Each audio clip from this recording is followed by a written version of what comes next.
A mystery unfolds. After a bit of casual conversation, Johan learned that Evie's cabbage had been busy preparing for an exam on Sinnoh historical studies over the past few days. As their discussion turned towards Sinnoh's history, Johan's depth of knowledge quickly became apparent. It wasn't just surface-level understanding. He was surprisingly well-versed in Sinnoh's ancient past. Of course, this was due to two factors: his predecessor's excellent academic performance, his own passion as a dedicated Pokémon enthusiast. Honestly, he could probably even discuss Hijui's history in detail if he wanted to. Grain in the field, I know a bit here and there. Who knows, maybe I could even help you with your answers. Evie eats cabbage, but my exam is a bit different from a normal one. Grain in the field. Don't tell me you have to explore ruins instead of taking a written exam. It was meant as a joke. But then... He eats cabbage. How did you know? Surprised Pikachuface.jpg. Wait, seriously? A moment later, Evie eats cabbage sent a photo. Johan glanced at the image, his eyes narrowing.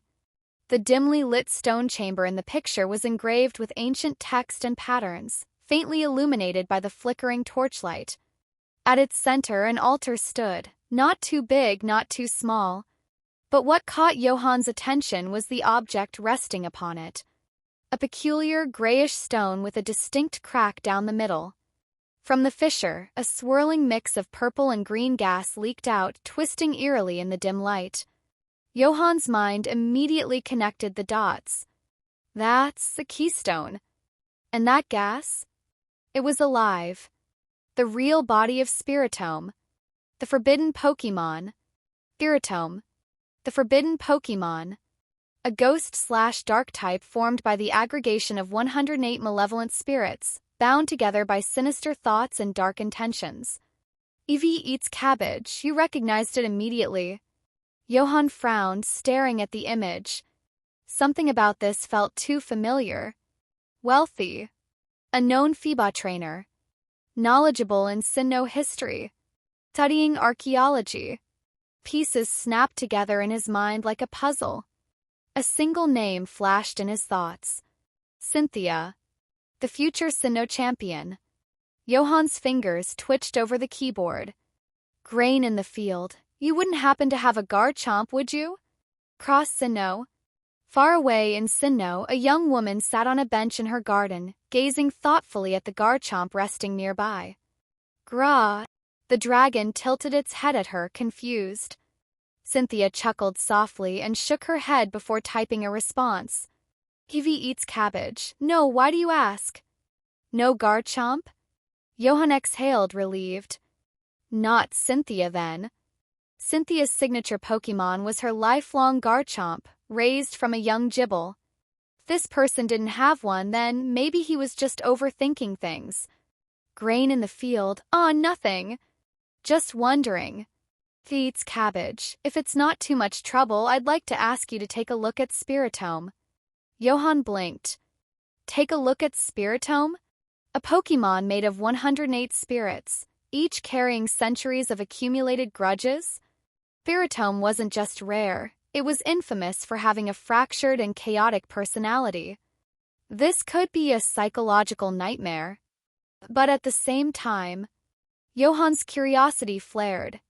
His inner Pokémon psychologist was thrilled. Studying Spirito up close was a once-in-a-lifetime opportunity, almost as significant as studying Mewtwo. Patron's gesture. Till there were challenges. Grain in the field. It's not impossible, but unlike Feebas, Spirito isn't something I can analyze through photos alone. I'd need video footage, something that shows its distinct traits or behaviors. Evie eats cabbage, that makes sense. There's no rush. I only just caught it, and let's just say it's not exactly calm. Meanwhile, in Sinnoh, in Professor Rowan's garden, a Spirito cowered in fear, its gaseous body trembling as it found itself surrounded by a group of powerful Pokémon: Lucario, Garchomp, Roserade, Gastrodon, and Evie. Hiss. Stay back. I'm really fierce and dangerous, Spirito whispered nervously. It was clearly not dangerous at all. Back in Hoenn, Johan's phone buzzed. Ding! Your account received a deposit of 100,000 poke dollars. Remaining balance, 278,923 poke dollars. Johan blinked. Evie eats cabbage. Here's a prepayment for your consultation. Johan grinned. Now, this is a real patron. Evie eats cabbage. Also, it's been a while since we did a calming session. Feebas has been looking forward to it. Johan froze. Oh, right. Patron and a debtor. She still had unused sleep therapy sessions from before. The debt just kept piling up. Grain in the field. Hold on, I'll finish up this batch of poke blocks and head over. He put down his phone, lost in thought. If Steven's Medong hadn't evolved yet, what if Cynthia's Garchomp hadn't evolved either? It wasn't impossible. He hesitated before sending another message. Grain in the field. Do you happen to have a Gabite or Gibble? A few seconds later, Fee eats cabbage, slightly smiling face. A smiling emoji? Johan stared at the screen. What did that mean? Could it really be Cynthia? And if it was, maybe Faulkner's situation can still be saved after all. His berry blender beeped, snapping him back to reality. The latest batch of poke blocks looked even higher in quality than before. Johan patted the machine with a satisfied grin. You're gonna keep me well fed from now on. Morning calls and unfinished business. The next morning, Johan woke up to a familiar sensation. Paralysis. Cold air seeping into his bones. Haunter's payback for the Spiritome prank. Honestly, he was used to it by now. A fluffy Vulpix yawned and patted over, its tails wrapping around his vibrating phone before nudging it toward him. Johan grabbed the phone, still groggy. Incoming call, Steven Stone. He immediately perked up. Click. Steven? What's going on so early? Steven's voice came through, serious and grave. Johan, I need you to come over. Johan sat up, fully awake. Where? East outskirts. The Verdant tunnel construction site. Johan's eyes narrowed. That area had been problematic for months. Construction had severely damaged the ecosystem, affecting the habitat of many wild Pokémon. I might need... Before Steven could finish, Johan glanced at his phone again. A new notification. Johan, there's already a helicopter waiting for you on the rooftop. A showdown in the Verdant tunnel. Caw, caw. Haunter stuck its tongue out and pressed its face against the helicopter window, squishing it flat like a deflated balloon. It nearly covered the entire window. Vulpix, perched in Johan's lap, had to peer through the small gap left by Haunter just to catch a glimpse of the lush green mountains below. This was its first time seeing the world from above. Johan, seated nearby, kept a wary eye on Haunter. At least this time, it wasn't attempting to float outside the helicopter. Unlike that disastrous bus ride incident where Haunter almost got blown away. Progress. A few minutes later, the helicopter touched down in an open field. As Johan stepped out, he immediately spotted Steven, standing near his shiny Medong and Lyron. Johan? What happened? The Verdant Tunnel crisis.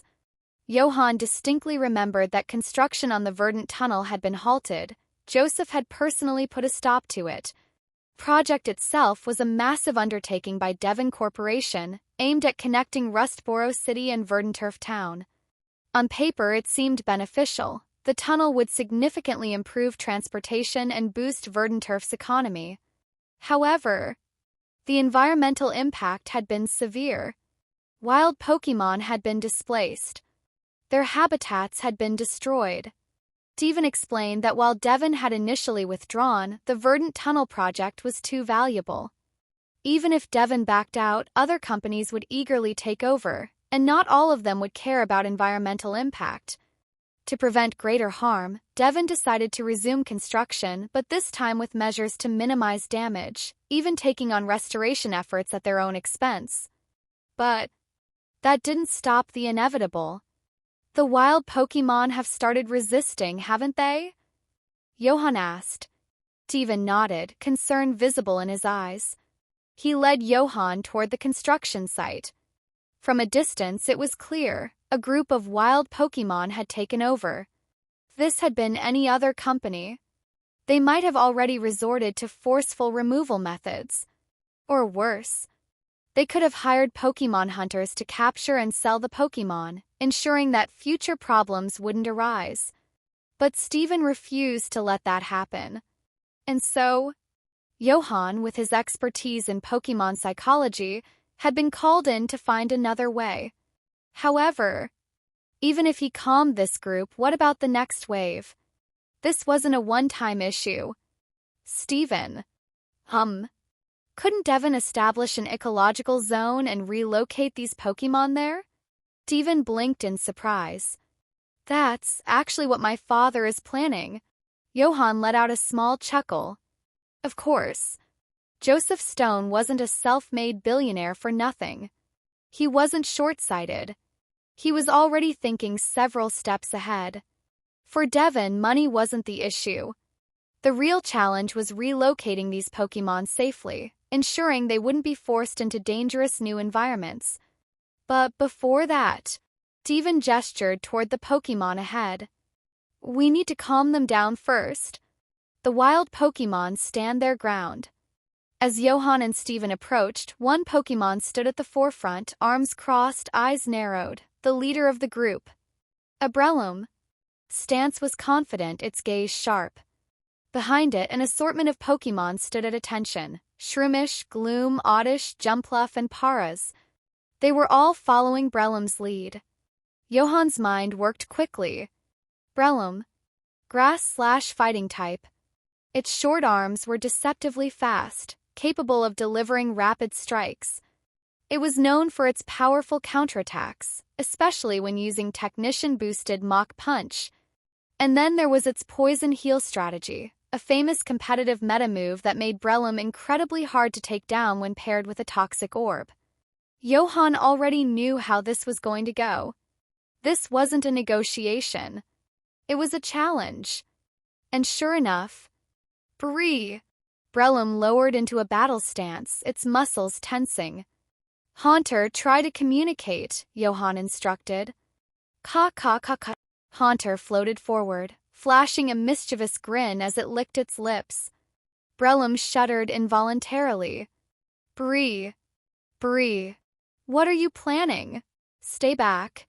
Kakakahi, let's talk. What would it take for you to stop fighting? Bree. Defeat me in battle. Johan sighed. Yep. Pokémon in the wild always settled territorial disputes through battle. Haunter grinned wider. Kaka. All right. Bree. Not you. Go back. Haunter froze midair, offended. Breloom ignored Medong and Lyron, they were clearly too strong. It also skipped over the Mashokes and Girders, knowing they'd overpower it. Instead, its eyes locked onto one specific target. Bree pointed directly at Vulpix. Hoo. The small fire type blinked in confusion, its ears twitching. Even Breloom looked a bit embarrassed. Didn't enjoy challenging weaker opponents. But, for the sake of its companions, it had to pick an opponent it felt confident defeating. It was for the greater good. A duel begins. Haunter scowled. Who was this Breloom looking down on? But before Haunter could protest, Johan spoke. All right. Devon looked at him, questioning his decision. Johan simply smiled. If we can't respect their first request, how are we supposed to negotiate with them? Vulpix perked up at Johan's words. Remember what we practiced? He asked. Oh. Vulpix nodded nervously. Don't worry. Just follow my lead. Then, he grinned playfully. If we lose, Haunter will just put them all to sleep and we'll take them away. Devon, Haunter, and Breloom. Vulpix's ears twitched. Oh. Encouraged by Johan's confidence, Vulpix stepped forward. Soft snowflakes began to drift from the sky. A chill spread across the field. Devon's eyes widened. Snow warning. Breloom immediately felt the drop in temperature. Suddenly regretted everything. Vulpix charm. Would? Vulpix tilted its head, fluttering its paws cutely. Bree. Bree. Breloom blushed. The wild Pokémon behind it all swooned. Devon stared in disbelief. It's actually working? Johan smirked. Icy wind. A chilling breeze rushed forward, freezing Breloom's hesitation solid. It snapped out of its daze just in time to see Vulpix's next move. Confusion. Vulpix's eyes flashed, and a burst of psychic energy exploded outward. Bang! Breloom was sent flying. Johan crossed his arms. And that's why you don't underestimate Vulpix. Hey, everyone! If you enjoy my quantum audiobooks, you can support me by becoming a Patreon member. Your support helps me keep creating, and you'll get exclusive perks. You can also access my audiobooks directly through Google Drive. Check out the link in the description. Now, let's get started. Well done, Vulpix. Johan picked up the little Vulpix and praised it.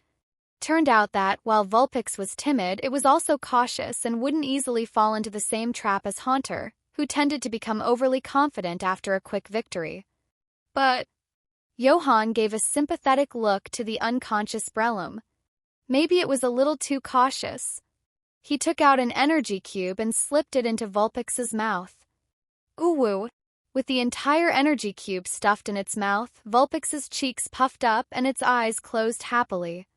Who knew if it was more thrilled by Johan's praise or by the taste of the energy cube? Caw-caw. Haunter stuck out its tongue, eyes shining with excitement, beckoning Johan like a hungry puppy, almost turning into a haunt dog. Johan chuckled and tossed an energy cube to Haunter as well. For some thought, he handed out energy cubes to Steven's Medong and Lyron, and even to all the nearby wild Pokémon. He wanted to test their reactions. If the response was good, he might even consider selling energy cubes in the future. As it turned out, even Steven's Medong and Lyron liked them, let alone the wild Pokémon. Conversations became a lot easier afterward. Johan, did you make all these energy cubes yourself? Devon asked in surprise, noticing how much Medong and Lyron enjoyed them. Just experimenting a little. Seems to be going pretty well, Johan replied with a smile. I have a friend who's really good at making energy cubes. I'll introduce you to someday. Oh. Meanwhile, with the help of healing spray, Breloom slowly regained consciousness. Bree. Sigma, LLL. Seeing the seemingly harmless little Vulpix, Breloom jumped back in fear. Ooh. Following Johan's hint, Vulpix used charm again, and Breloom sheepishly crawled back. Caw-caw. Haunter patted Medong on the side, grinning mischievously. See? Could sell Breloom off and it would still thank Vulpix for counting the money. Medong nodded thoughtfully.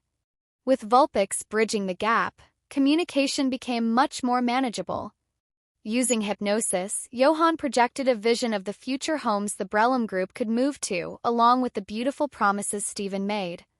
Breloom and the other wild Pokémon finally seemed tempted, agreeing to check it out. Johan trusted Steven enough to believe that if Breloom and the other wild Pokémon moved into the Devon Corporation's ecological zone, their lives would improve significantly. Is this one-way Pokémon and humans can coexist? Johan wondered. He wasn't sure. He was merely reminded of a long-absent client of his, the mathematician. Thank you, Johan, Steven said sincerely. Johan waved it off. He wasn't doing this just because of the consultant's salary Devon Corporation paid him or solely for the sake of the wild Pokémon. What about you? Coming here so early to monitor things? Johan teased with a smile. Devon laughed awkwardly. His reaction made Johan understand instantly. Digging for rocks? Whenever my family opened a mine or carried out any excavation, I would always check to see if I could find special stones, Steven explained. His passion for stones was undeniable. But Johan's focus was clearly different from Steven's. A mine. Every single time.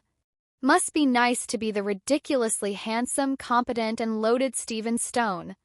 The only thing Johan could possibly rival him in was looks. Oh, right. I almost forgot. Here, Johan.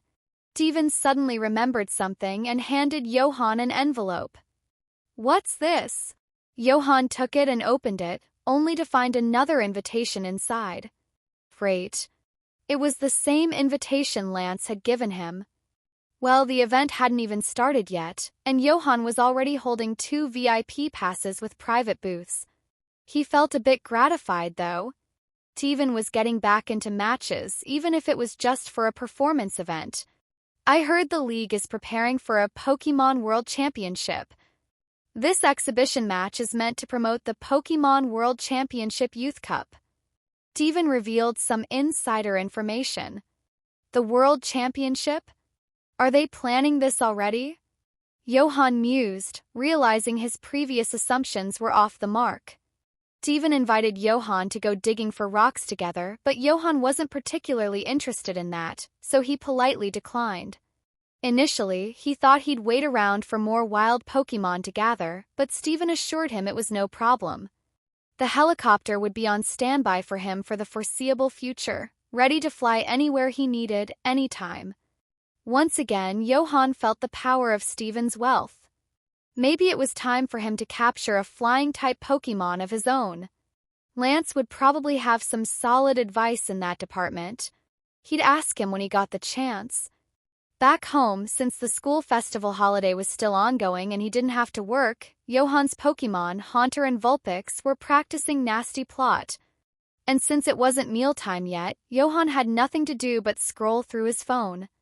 The upcoming exhibition match in Lilycove City was gaining traction, with many fans cheering on their favorite trainers. After browsing for a bit, Johan checked out Roxanne's fashion show and Karun's new film launch. Just as he was about to switch gears and make some energy cubes, a message came through. Sigh. There's always something to interrupt my blade drawing speed. He opened it to find it was from Evie Eats Cabbage. To be honest, he already had a good guess about Eats Cabbage's identity. There was an 80% chance it was Cynthia. Eats Cabbage. Feebas is acting a bit strange today. The message was followed by a video. In the clip, the previously dull-eyed and drab-scaled Feebas was now lively and confident, its scales glimmering faintly in the sunlight. Swam energetically around a small pond, occasionally leaping out of the water and splashing gracefully. Is it about to evolve? Johan wondered. Grain in the field. Try putting it back into its previous pond. Cynthia didn't understand why, but she did as suggested. Sinnoh was located north of Hoenn and Kanto, so the temperature there was relatively cooler. In the lightly yellowed garden, Cynthia returned Feebas to its old pond. The water-type Pokémon in the pond watched Feebas's return with expressions of shock. First glance, Feebas didn't look much different, but they could all tell there was something undeniably different about it. Feebas was initially a bit reserved, but sensing the change in how the other Pokémon saw it, it quickly became more active again. Watching the now truly confident Feebas, Cynthia gently twirled a loose strand of golden hair, a warm smile spreading across her face. A cool breeze blew past, causing her long hair to flutter. Bobo. Feebas in the pond happened to catch this moment. A look of longing appeared in its eyes. Suddenly, Feebas's body began to shine with a dazzling white light. Cynthia froze in surprise and quickly opened her phone to snap a picture and send it over. Eats Cabbage. Feebas is evolving? Seeing the photo, Johan let out a relieved sigh. Just as he thought. It wasn't for nothing that he had instilled so many stories and teachings into Feebas, like the ugly duckling, the Grey Knight Curlia, and the little goth kid who sold matches. But wait!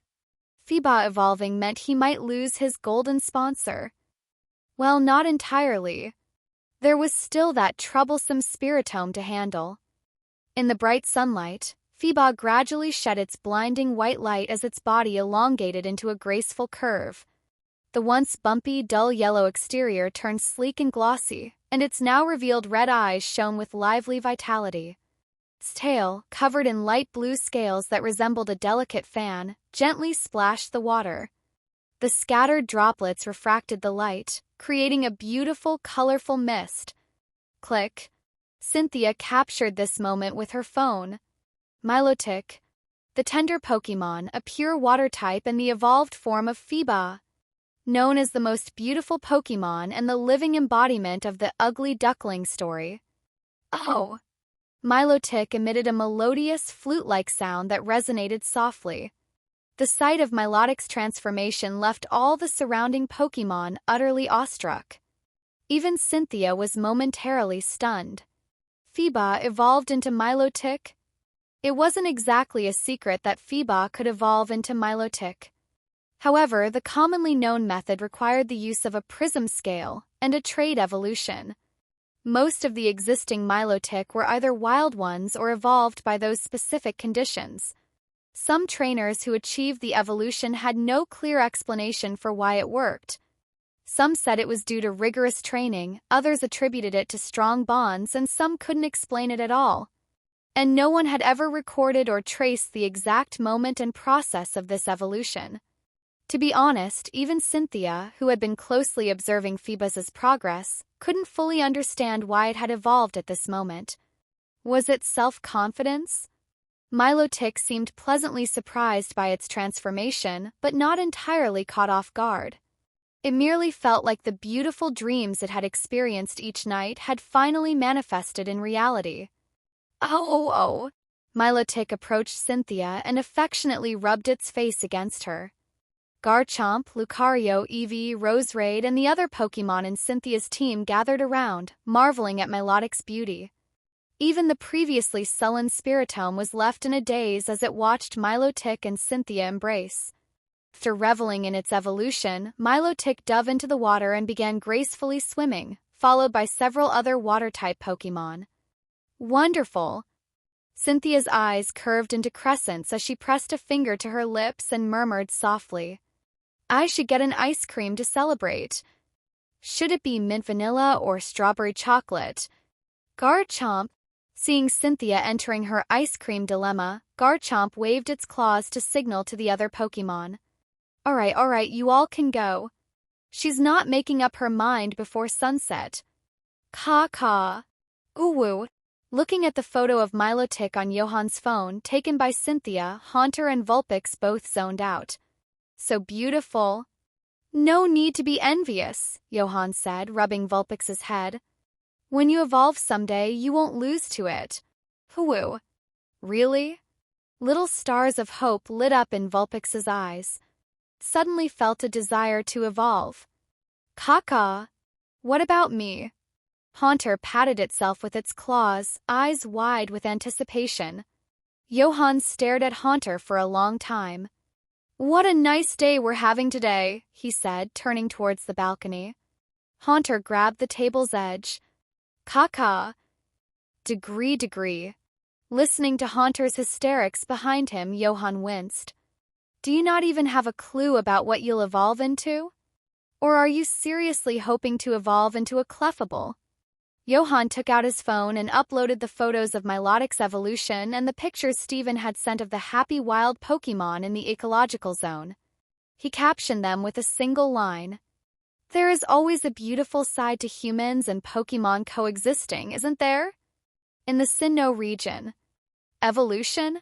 Professor Rowan had just returned from his field research and was astonished to see Milotic, listening to Cynthia's brief explanation.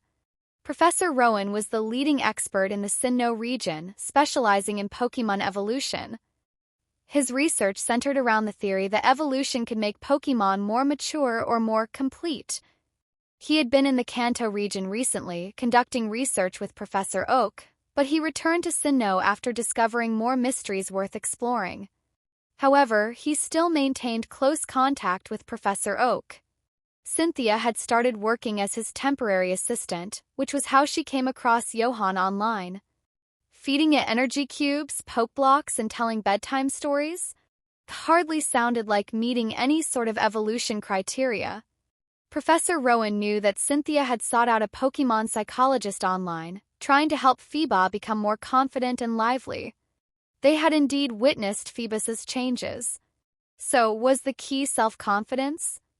Let's do a checkup on Milotic first, Professor Rowan suggested, putting down his bag and loosening his tie.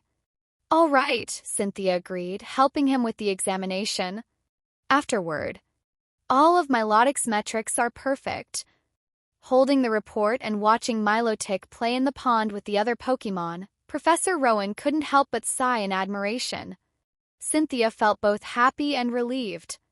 Compared to those that evolve with a prism scale, naturally evolved Milotic tend to be more mature or perhaps more complete. It's not that using a prism scale is bad, but there are differences, psychological differences. Professor Rowan elaborated. For instance, if Feebas evolves with a prism scale, it gradually recognizes its own beauty through others' compliments. It realizes, oh, I've become pretty, and it subconsciously attributes some of the credit to the scale and to the evolution, as these are what made it beautiful. On the other hand, a self-evolved Feebas realizes its beauty even before evolving. After it evolves, it naturally believes that others praising it is only fitting. Cynthia suddenly understood. One type of evolution resulted in a gradual, passive recognition of beauty. The other involved an active, self-driven recognition. Final outcome might seem the same. However, Milotic that evolved with a prism scale required a process of gradually shifting from passive recognition to self-awareness. But for those that self-evolved, this self-awareness was established well before evolution. Thus, Professor Rowan described naturally evolved Milotic as more mature and more complete. This aligned perfectly with his theory. Although this distinction wasn't always apparent in other Milotic, it was particularly pronounced in Cynthia's Milotic. It was genuinely confident from the heart. That made it even more mature and complete than many other naturally evolved Milotic. So, is the evolution condition self-confidence? Professor Rowan muttered. But instilling confidence in Feebas seemed like a monumental task. Cynthia, could you share this grain in the field's contact information with me? Cynthia hesitated slightly. But in the end, she nodded. Hello, I'm Professor Rowan. When Johan received a call from Professor Rowan, he was a little surprised.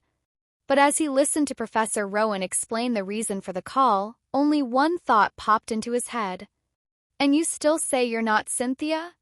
Although Johan had confirmed the identity of Eats Cabbage, he was still at a loss on how to address Professor Rowan's questions. The concept of beauty hadn't gained traction yet, and the contest spectaculars weren't popular.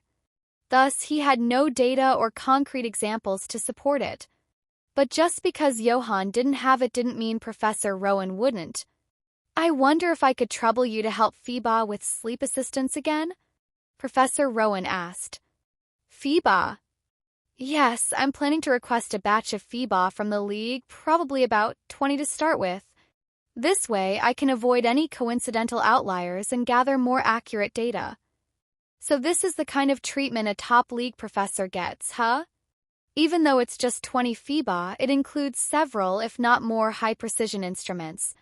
And the keyword here is start, indicating more to come. That shouldn't be a problem. I can pre-record the sleep assistance audio, and it should have a similar effect, Johan said. To him, 20 Feebas seemed like 20 more patients. Besides, if Professor Rowan could confirm the evolution method, it would be a breakthrough for the entire Pokémon world. He couldn't and wouldn't refuse such an opportunity. After discussing the details briefly, Professor Rowan hung up in a hurry. Sandgem Town, Professor Rowan's research lab.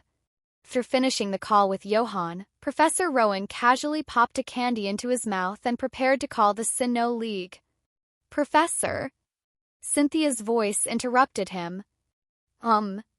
Grain in the field isn't your assistant, Cynthia reminded him. Rowan paused for a moment and quickly understood her implication. She meant that Johan wasn't his assistant and technically had no obligation to help him. Even though Johan was polite enough not to mention it, it didn't mean Rowan should take advantage. But Professor Rowan quickly became troubled again. Current quarter's research budget had almost run dry, and the next one wasn't available yet. Never mind. I'll just give him what's left. It wasn't like skipping some candy and sweets would be a big deal. 2 refrigerators full should last a while. He's not an official researcher either, Cynthia added. This brightened Professor Rowan's mood. I'll discuss it with Professor Oak and get it approved. That should just about cover everything. As for any resulting breakthroughs or research papers, there was no need to mention it. Johan's name would be included without a doubt. Oh, by the way. Just as he was about to call Professor Oak, Professor Rowan stopped, remembering something. You'll be going to Lily Cove City for the youth exhibition match soon, right? Cynthia nodded. Yeah, I think so. Your account received 1,200,000 league credits. Remaining balance, 1,478,923 league credits. Huh? Seeing the massive transfer alert, Johan couldn't help but be stunned. Then he saw the apologetic message from Professor Rowan. So, this is payment for the sleep assistance audio? Johan initially thought earning a researcher title and having his name on Rowan's research papers was more than enough. But things have different value depending on who offers them, he mused. He then remembered the audio he had given to Lance earlier, feeling a pang of regret like he had lost $1 million. Next time, I'll make him treat me to a feast. Suddenly, a thought struck Johan. If Professor Rowan's research findings prove conclusive, won't tons of people be lining up to buy my audio? Felt like a revelation. The specifics of increasing beauty hadn't been determined yet, but boosting confidence already had precedent. Wait, would that make him a CD dealer? Ahem, I'm selling audio, not video, Johan reassured himself. But with this income, getting Vulpix its ice stone might not be impossible. Hoo-woo. Hearing Johan mutter, Vulpix's ears perked up, and its tail began wagging excitedly. It was curious to know what it might look like when it evolved. Caw-caw. What about me? Haunter impatiently asked again. When can I evolve? Johan's face turned serious as he looked at Haunter in disbelief. You don't know? Caw-caw. Know what? Haunters evolve into Jengar by eating a clefable, Johan said matter-of-factly. Caw. Sigma, LLL. Haunter looked like it had been electrocuted.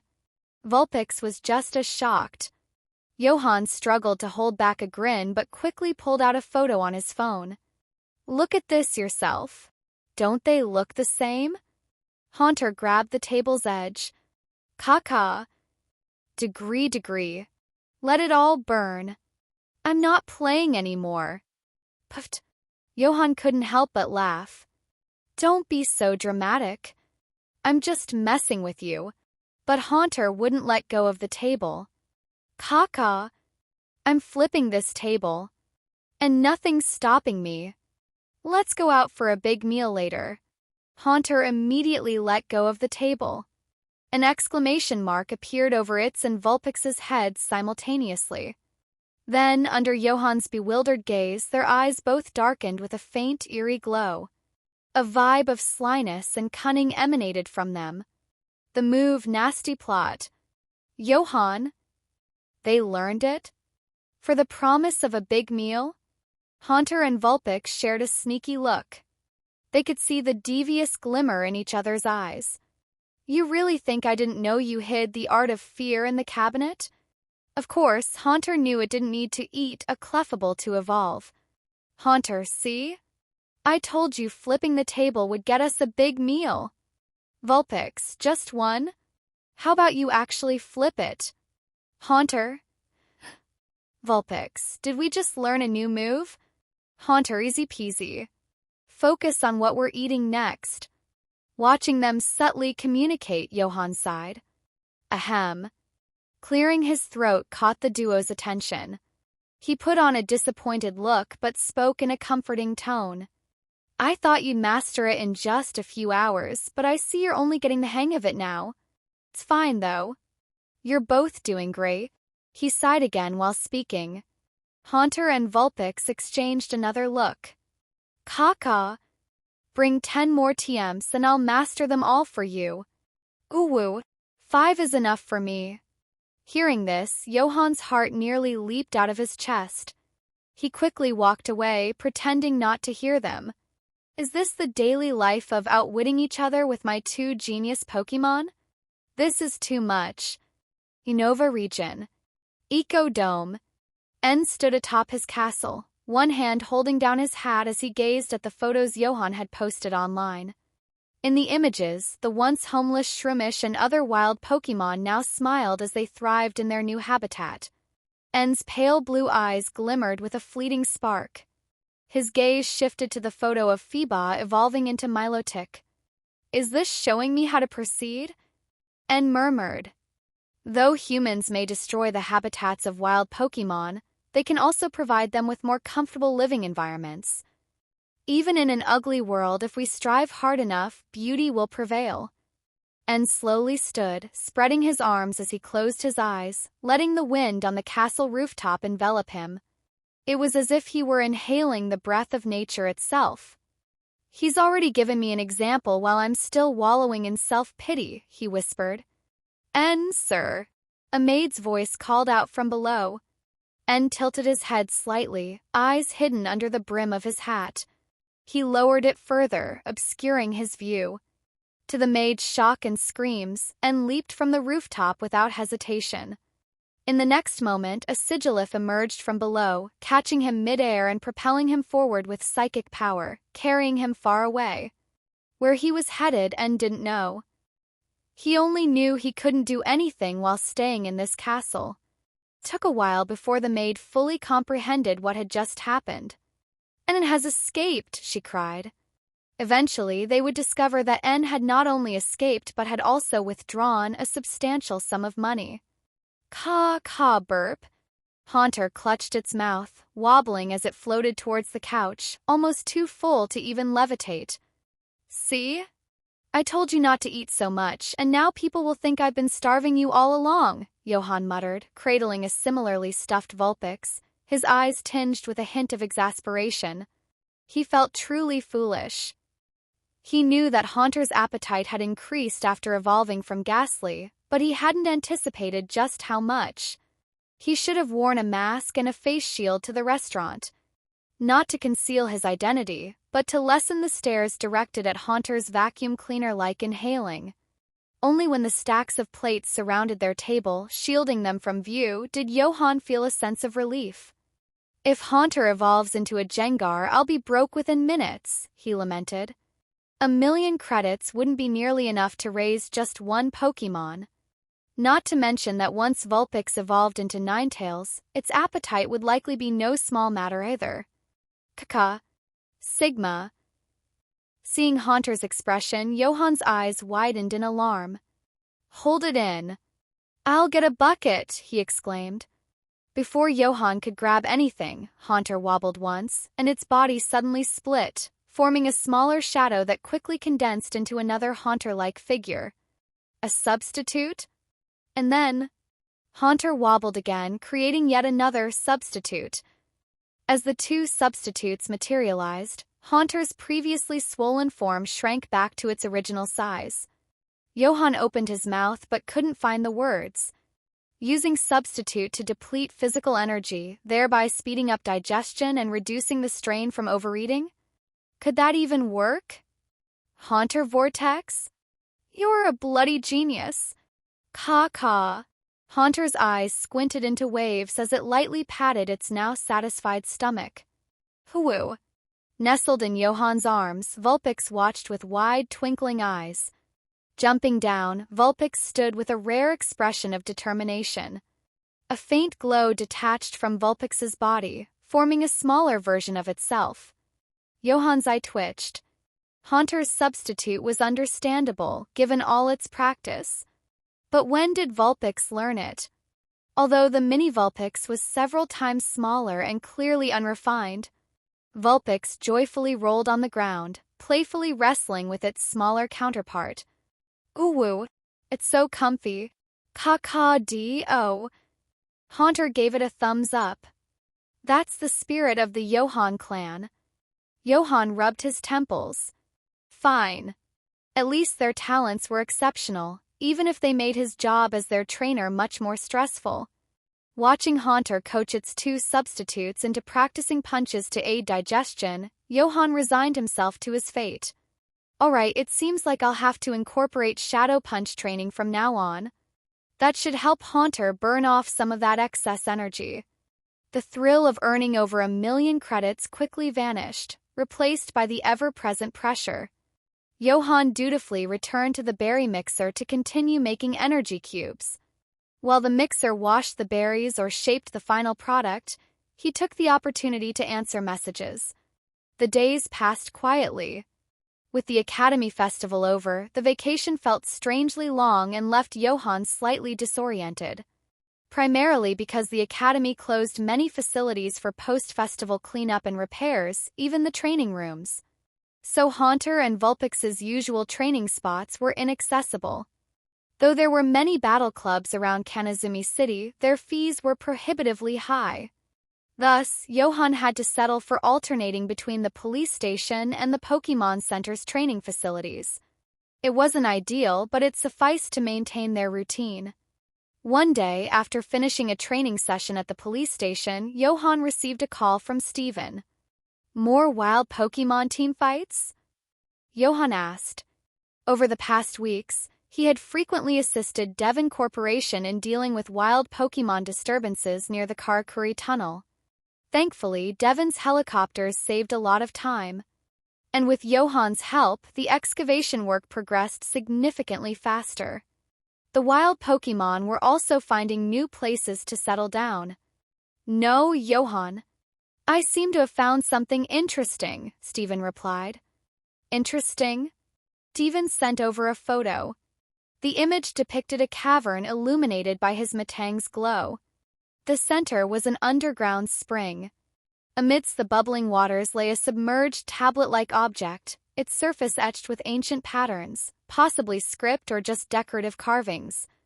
Due to age and erosion, the carvings were barely legible, with parts missing. What is? Johan stared at the photo, bewildered. Shouldn't you ask Professor Cosmo about this? Johan suggested.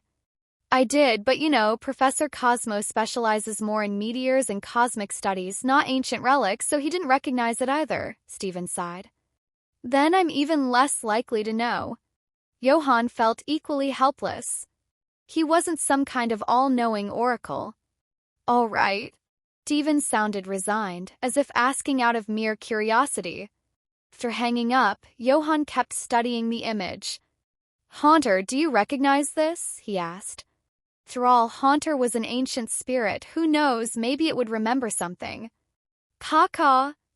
Haunter shot back an incredulous look, like Johan was joking. Johan rubbed his chin thoughtfully. Forget it. We need a specialist for this. After some hesitation, he sent the photo to Cynthia. Grain in the field. Do you recognize these markings? He eats cabbage. Could this be an ancient Hoenn-era stela? Cynthia replied even faster than Johan expected. Johan, just getting into a taxi, instructed Haunter guide the driver. Older neighborhoods often had a lot of shortcuts that weren't on maps. Haunter grinned mischievously, phasing through the front partition and into the driver's seat. Caw-caw. Taxi driver Sigma LLL. Grain in the field, I'm not exactly sure. I haven't studied ancient scripts much, but it is definitely from Hoenn. Evie eats cabbage. I feel like I've seen something like this before. Seen it before? After a brief pause. Evie eats cabbage. It seems similar to some of the ancient text in Snowpoint Temple. Snowpoint Temple? Johan was taken aback. Snowpoint Temple, an ancient site in the Sinnoh region, was said to house the mighty legendary Pokémon, the Colossus King, Regigigas. According to legend, Regigigas once towed continents, and Hoenn's landmass was created through these movements. There was indeed a connection between Snowpoint Temple, Regigigas, and this stela. Could this be the stela of proclamation? Johan speculated. The stela of proclamation came from the Chamber of Proclamation. Served as a key to awakening the three Regis in both games and the manga. Eevee eats cabbage. I need some time to search through the records. You're not in a hurry, are you? Grain in the field, no rush. I just came across it and got curious. He eats cabbage, understood. Putting away his phone, Johan noticed Haunter gripping the steering wheel, grinning with its tongue out, chuckling, "Caca, caca." Taxi was speeding ahead. Meanwhile, the driver's face had turned ghostly pale as he sat there, unconscious. Johan? Sinnoh region. Hey, Cynthia, come on. This is our 89th formal challenge. Can't you take it seriously? Flint yelled, watching Cynthia put her phone away. Sure, Cynthia's lips curled upward slightly. Garchomp earthquake. Roar! With a mighty roar, Garchomp stomped the ground, sending tremors through Flint's garden. His eyes widened in horror as he was hurled against a familiar tree. The next moment, Garchomp was engulfed in a radiant white light. Cynthia didn't seem surprised, only letting her eyes narrow in satisfaction. Clinging to the tree, Flint coughed a few times, managing to speak with difficulty. Garchomp's evolution, we deserve at least half the credit, right? Houndoom. The neighborhood entrance. Johan, bowing slightly, pressed Haunter's head down, addressing the still pale taxi driver. One hand stuck out of the taxi window, giving a reassuring wave. The driver tried to put on a brave face, chuckling. Haha, no worries, no worries. I used to capture Pokémon myself in my younger days. Saying this, he flexed a muscle that revealed no visible definition. Driver, you should probably rest before continuing? Johan suggested, watching the driver's worn-out demeanor with concern. No problem. The driver seemed insistent. It's just that, why is it that when you hold that thing it's fine, but when I barely touched it? Before he could finish, he reached out and playfully prodded Haunter again. A second later, his eyes rolled back and he fainted again. Johan. Paka. Haunter, see? I told you it's not my fault. After a while. All right, I'd better get going before I get yelled at for not making enough money. The driver waved it off and restarted the car. Driver, maybe you should. Johan began. It's no big deal. The driver cut him off. At least wipe the foam from your mouth, Johan added. The driver casually wiped his mouth. See you around. Feel free to catch a ride with me again, the driver cheerfully called as the taxi shakily drove away. Owu. Vulpix whined softly. Is he going to be okay? It'll be fine, Johan assured, heading into his apartment complex. Caca, caca. Yeah, nothing to worry about, Haunter echoed. Besides, if anything happens, they'll just take Haunter away, Johan quipped. Caca. Degree, winky face. Back home, Johan once again found himself grappling with Haunter's boundless energy. Despite significantly increasing Haunter's training regimen and cramming in as much physical and mental stimulation as possible, Haunter seemed to have an endless reserve of vigor. Even Vulpix was beginning to show similar signs. Is this contagious? Johan wondered. Or is it that my energy cubes are just too good? Lately, he'd crafted 3 new varieties of energy cubes with refined taste and quality. When he sent photos to Ayako, she praised him for his knack for being a Pokémon caretaker. But no matter how good he made them, he couldn't seem to stockpile any. Each batch disappeared within 2 days max, devoured by Haunter and Vulpix. Johan could only console himself by thinking, at least I'm not spending extra on these. But my Moo milk stash is running dangerously low. Haunter, Johan called. Caca. Dangling upside down from the ceiling, Haunter glanced down with curiosity, mid-pull-up while watching a new drama titled Fox Mage and the Ghost Banisher. Johan cupped his hands over Vulpix's ears. Hoo. Did you know, Johan said to Haunter, amateur mages cast spells with incantations. Second-rate mages cast spells while engaging in melee combat. But top-tier mages? They swing their fists and wield swords, only adding a flash spell for illumination. With that, Johan released Vulpix's ears. Hoo! Vulpix blinked, its eyes full of curiosity. What did you say? Caca. Haunter froze for 2 seconds, then its expression shifted as if enlightened. I get it now. Dropping from the ceiling, Haunter immediately began throwing punches. Shadow punch. Caca caca caca. Aura aura aura aura.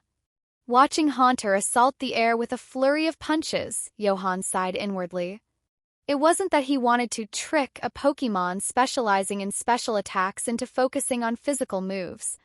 It was just, no other move was more suitable for exhausting Haunter's surplus energy. Besides, this wasn't a game where Pokémon were limited to just 4 moves, better to have more skills than to need them and not have them. If Johan could afford it, he'd even teach Haunter the 3-punch combo. Of course, there was also another reason. In Agatha's Manual of Fear, she mentioned a connection between Shadow Punch, Shadow Claw, and Shadow Ball. Mastery of one would facilitate learning and perfecting the others. Better to plan ahead. After letting Vulpix down, Johan resumed checking and responding to online consultations. Bird fallen to the ground. He ate it! He actually ate it. Is all that culinary practice finally paying off? Johan felt gratified. Grain in the field. Great, then the next step is to win over his heart through his stomach. He glanced at Haunter, now chewing on an energy cube while practicing its punches, and Vulpix, which was using powder snow to build a snowman. Johan? Didn't I cover your ears? Little Growlithe, sorry, it took me a while to respond. I ran away from Ho.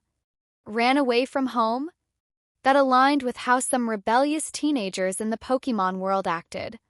Johan recalled in Pokémon Adventures, Norman's son Ruby ran away due to his passion for contests, fearing his father's disapproval. As a teacher, Johan felt he should offer some advice. However, giving advice required finesse, especially with rebellious kids. First step was to listen. Starting with lectures often backfired. Parents usually had that covered. Grain in the field, you're pretty bold. What happened? But the other party didn't respond immediately, likely offline. Johan then moved on to reply to other messages. Seeing the dimmed icon of Eats Cabbage, Johan sighed. With Feebas' evolution, there goes one steady income source. Earning money is just too tough. He decided to continue experimenting with energy cube recipes to supplement his finances. As he returned to the living room, he witnessed. Ooh, Vulpix exhaled, releasing a breath of icy air mixed with ice shards of various sizes. Opposite it, Haunter was poised and serious. As the ice shards approached, it launched a flurry of shadow punches, breaking the shards into glittering fragments. Johan's eye twitched. Turn around for a moment and they're already training together. 2 Pokémon realized only then that shards were scattered across the floor. Caca, Haunter chuckled awkwardly. Ooh, Vulpix lowered its head as if admitting fault. Johan strode into the kitchen and came back with a large glass. Haunter and Vulpix watched with curiosity as he placed the glass in the middle of their battlefield. Haunter, hit the shards into the glass, Johan instructed. Caca. Haunter and Vulpix exchanged confused glances. A new training method? They complied, and soon the glass filled with finely crushed ice. Johan fetched half-prepared berry juices from the berry mixer. What flavor would you two like? Realizing what he meant, Haunter and Vulpix lit up. Shaved ice. Caca. Pomeg berry flavor. Haunter loved bitter flavors, a fact Johan knew well, so he'd prepared the light purple pomeg berry juice in advance. Vulpix thought for a moment. Ooh, figgy berry. Vulpix preferred complex flavors, likely due to its past scarcity of food, making it enjoy variety. Johan poured their chosen juices over the ice. For himself, he chose citrus berry juice, a tangy, slightly sweet flavor perfect for pairing with shaved ice. Let's watch a movie? Johan suggested. Kaka. Oh. And so Johan and his Pokémon gathered around the TV, enjoying their homemade treat while watching a horror movie. It was another simple yet fulfilling day. Haunter, no, don't. You're a ghost. Why are you scared of a horror film? This plot isn't even as good as my own writing. The next morning, Haunter, armed with a knife and fork, and Vulpix, donning a bib, sat expectantly at the dining table. Ka. Ooh. The sounds of Johan cooking came from the kitchen. Knock knock. A knock echoed at the door. Before Johan could react, Haunter zipped to the entrance and phased through, sticking its head out. Kaka. Who's there?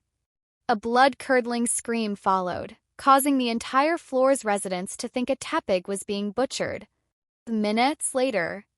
Sorry, Johan, wearing an apron, bowed repeatedly at the deliveryman, sneaking some energy cubes to the Machoke assisting him, finally appeasing them. It wasn't entirely the deliveryman's fault for being startled. The dimly lit hallway in the old building made a disembodied head appearing out of nowhere, terrifying to anyone. Thankfully, the delivery itself was unharmed. Machoke hauled in box after box of moo milk. Johan had ordered it the previous night and was impressed with how fast it arrived, proving once again that logistics in the Pokémon world were top-notch. He cracked open a bottle and drank it, unfazed by Haunter's envious stare from the corner. Try that again and I'll break your legs. Johan feigned anger, waving a spatula. Kaka. Sigma, lol. Ooh, Haunter, where do you even have legs? Vulpix tilted its head, puzzled. Kaka. Oh, right.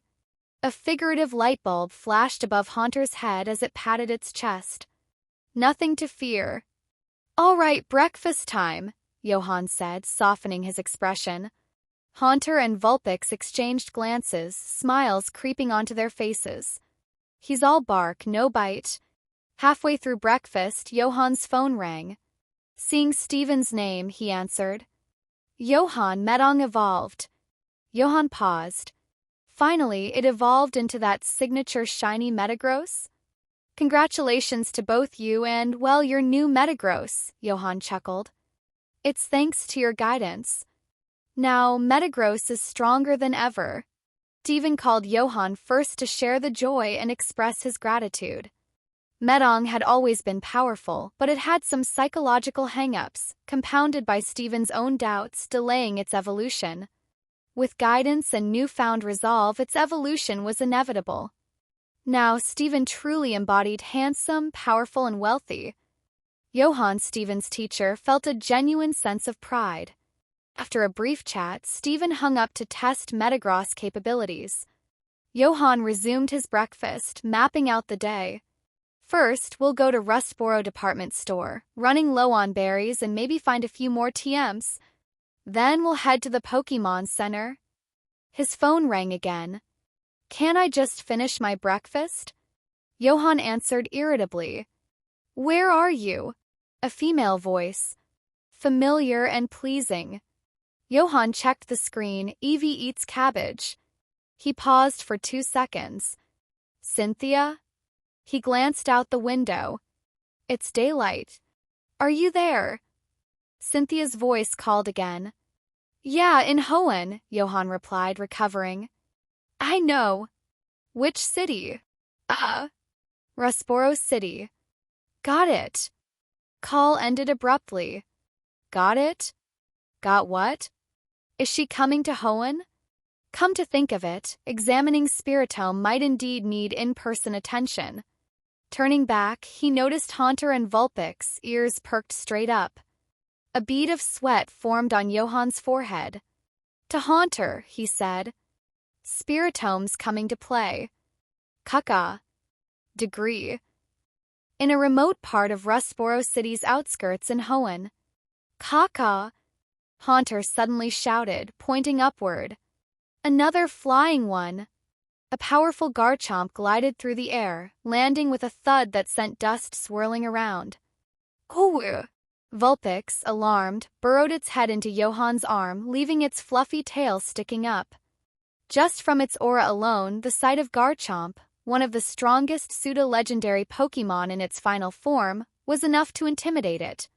Plus, Garchomp didn't exactly look friendly. "It's here for you," Johan teased Haunter with a sidelong glance. Gulp. Haunter swallowed nervously. "Caw-caw.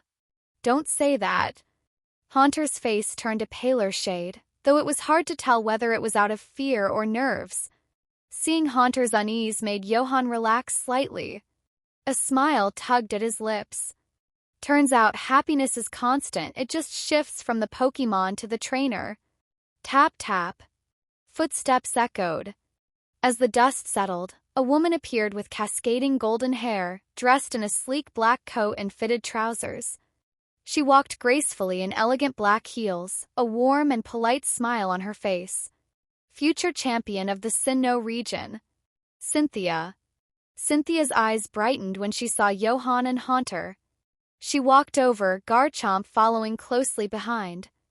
"Garchomp," it growled lowly, never straying far from her side.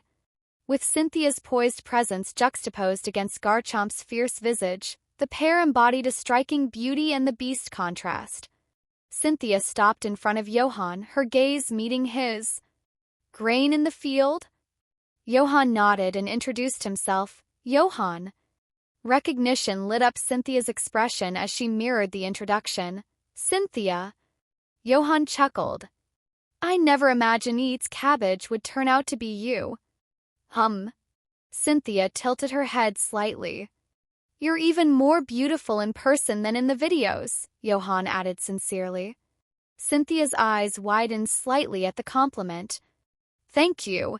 Her smile deepened as she tucked a stray lock of hair behind her ear. "You're more eloquent than I expected." Cynthia's gentle voice seemed to soothe even the timid Vulpix, who peeked out from Johan's arm. "Ooh, such a beautiful lady." Vulpix's eyes sparkled with admiration. Though she couldn't understand Vulpix's words, Cynthia sensed the sentiment and her eyes crinkled into crescents. She leaned down toward Vulpix. "Is this the little one?" She had listened in when Johan and Haunter had saved Vulpix and even offered help back then.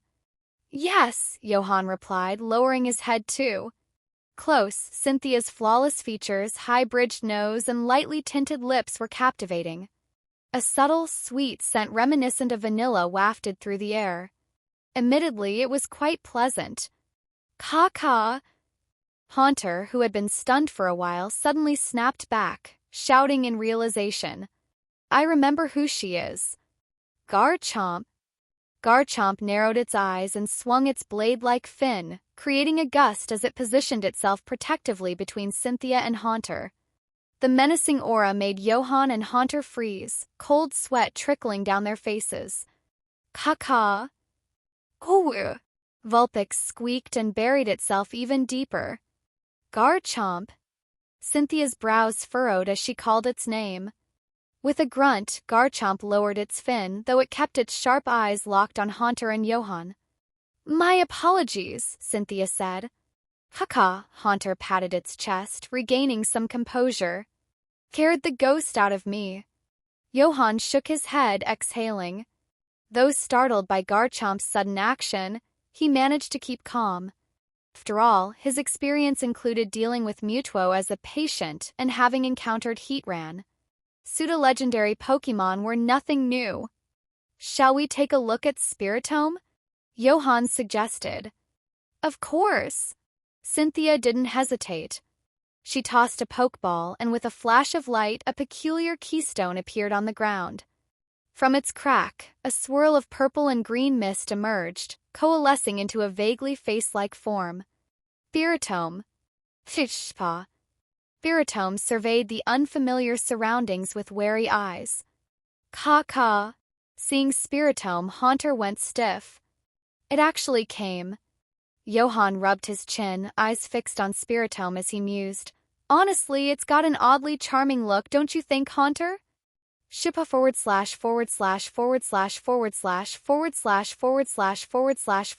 // Q. Before Haunter could react, Spirito's shadowy face flushed with a tinge of embarrassment. It was the first time anyone had called it attractive.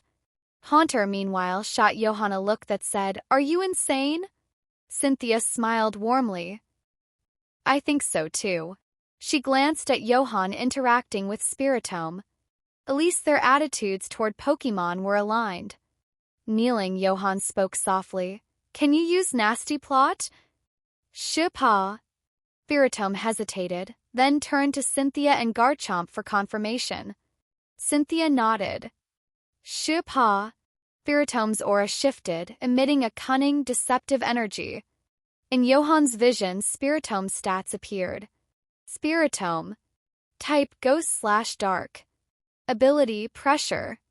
Moves known: Nightshade, Confuse Ray, Shadow Sneak, Grudge, Payback, Nasty Plot, Hex, Parting Shot, Sucker Punch, Curse, Shadow Ball, Dark Pulse, Hypnosis, Destiny Bond, Pain Split.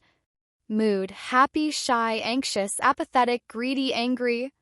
A maze of emotions. But it's currently happy. Status: optimal, recovered well. Friendliness: 50, you're the first to call it attractive. Johan clicked his tongue in surprise. These are all the moves Haunter dreams of learning. When he saw Spirito's complex array of emotions, Johan's eye twitched. Wow, that's some real personality fragmentation. Yet he felt a glimmer of relief seeing Spirito's high friendliness towards him. No matter how convoluted its emotions were, it was still just a Pokémon, one easily pleased by its nature.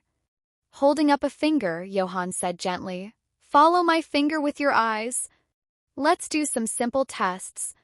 "Shupa." The misty face contracted slightly, nodding obediently. "He's so kind." Meanwhile, Haunter's eyes rolled mischievously, emitting a sinister chuckle. Careful under Garchomp's watchful eye, Haunter sidled up to Cynthia. "Something wrong?" she asked.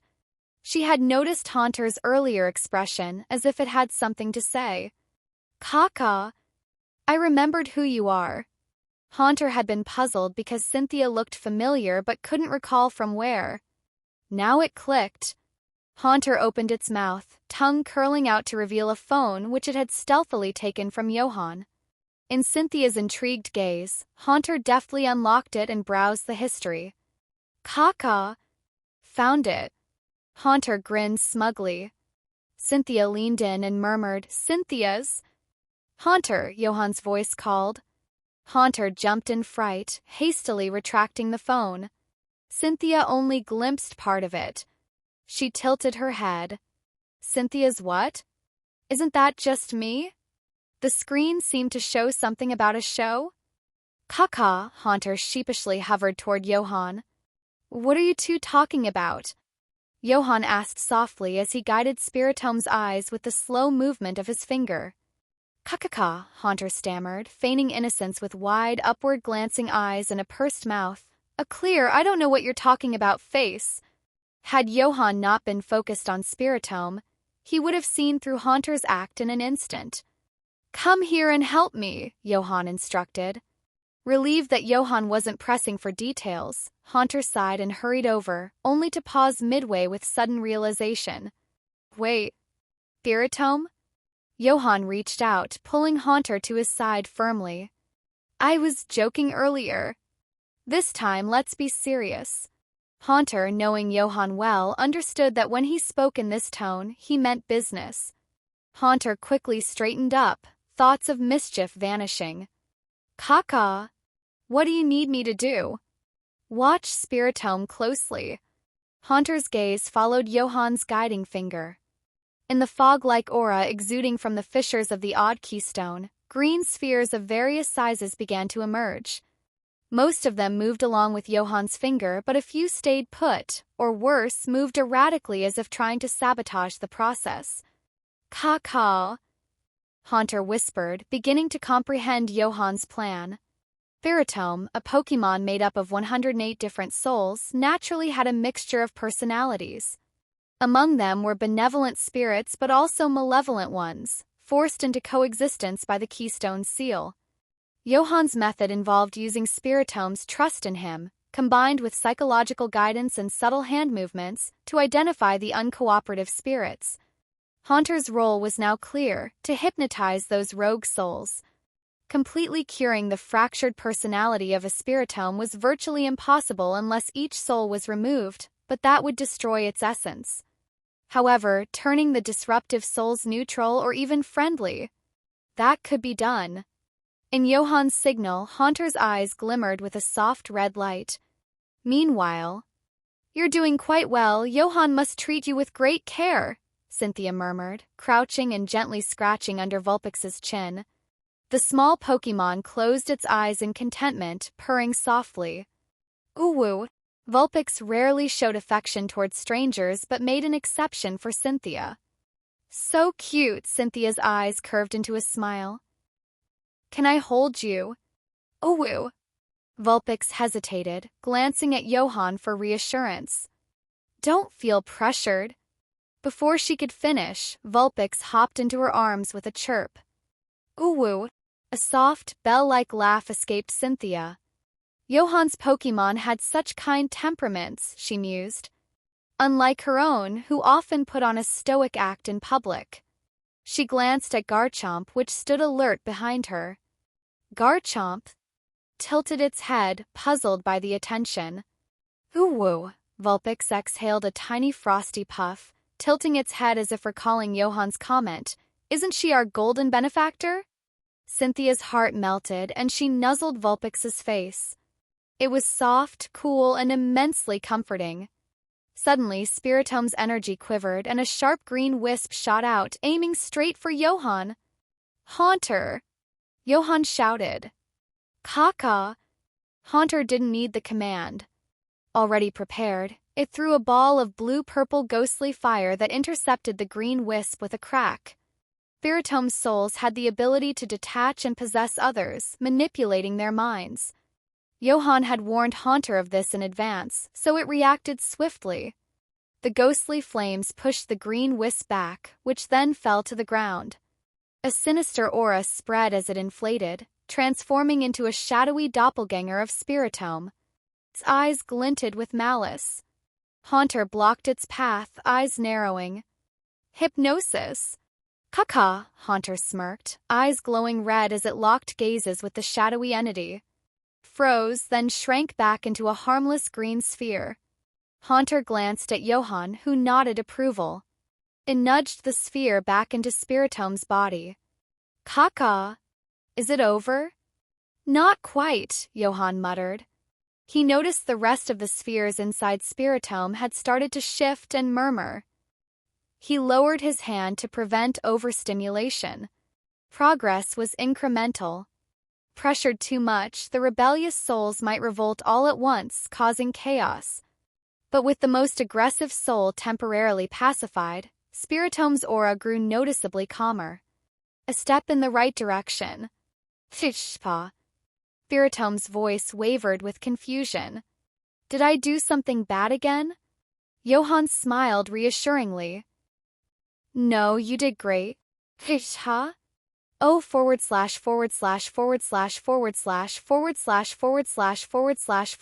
Q. Its foggy form blushed, pleased by the praise. Cynthia approached, holding Vulpix and with Garchomp by her side, an inquisitive look in her eyes. Johan shook his head but smiled, saying, "Spiritome was very cooperative.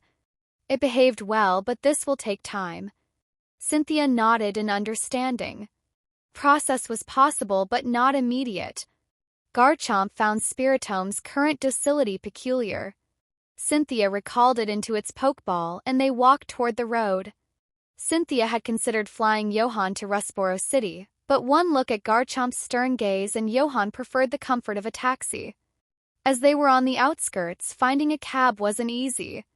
Johan called the same taxi driver, the one who'd fainted after encountering Haunter. Before long, the cab pulled up. The driver rolled down the window, eyes widening at Cynthia. He shot Johan an impressed glance, whispering, "Is she your girlfriend?" Impressive kid. But his words cut off when he felt Garchomp's glare. Both the driver and Johan stiffened. "Ha! So where to?" the driver said, forcing a smile. Johan glanced at Cynthia. "The Rustboro Grand Hotel," she said with a serene smile. The driver's eyes bulged. He turned back to Johan and gave a subtle thumbs up. Impressive. Rustboro Grand Hotel was the largest hotel in Rustboro City, owned, of course, by the infrastructure powerhouse Devon Corporation. Screech. Taxi came to a smooth stop in front of the hotel, and attendants quickly stepped forward to welcome the guests. "Hey, young man," the driver called out as Johan was getting out of the car. Johan turned back. The driver wore a melancholic expression, as though reliving countless memories. If you care about someone, don't wait too long to tell them.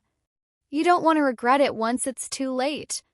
Judging by his wistful look, it was clear he had many stories of his own. "Sir, aren't you getting a bit too invested?" "Driver, Before Johan could respond, the driver tapped the car door and cast aside his nostalgic mood. "That's all." He started to roll up the window but hesitated, leaning closer and whispering conspiratorially, "This girl looks well off. You should take the chance to, start a family." "Trust me, you." Johan's face twitched. "Haunter, would you kindly see the driver off?" "Caca," Haunter grinned mischievously, prompting the driver to go pale. "No need, thanks, kid." The driver sped off in a flash. "What's that about?" Cynthia approached, having just completed her check-in. His wife was calling him for dinner. He seemed to linger quite a while for someone in a hurry. His wife is as fierce as an incineroar. "Oh, I see." "Would you like to come in?" Cynthia asked as they reached her room's door. "Not sure if that's appropriate." "Caca." Haunter peeked through the door and beckoned them with a wave. "It's huge in here." Johan sighed, noticing the mischief in Haunter's expression. Cynthia chuckled softly. "I have a few things to give you." She opened the door, and Johan followed her inside, unable to help but marvel. No wonder Haunter was excited. The suite was impressively grand. The ceilings were nearly 4 meters high, and it had a bedroom, living room, kitchen, exercise room, and even a small training arena, clearly tailored for trainers. Having money is really something. "Everyone, come out." As Johan marveled, Cynthia released multiple Pokeballs simultaneously. The room buzzed with activity as beams of red light filled the space. The fierce-eyed Garchomp stood tall, exuding an intimidating presence. Lucario leaned against the window with crossed arms, looking effortlessly cool.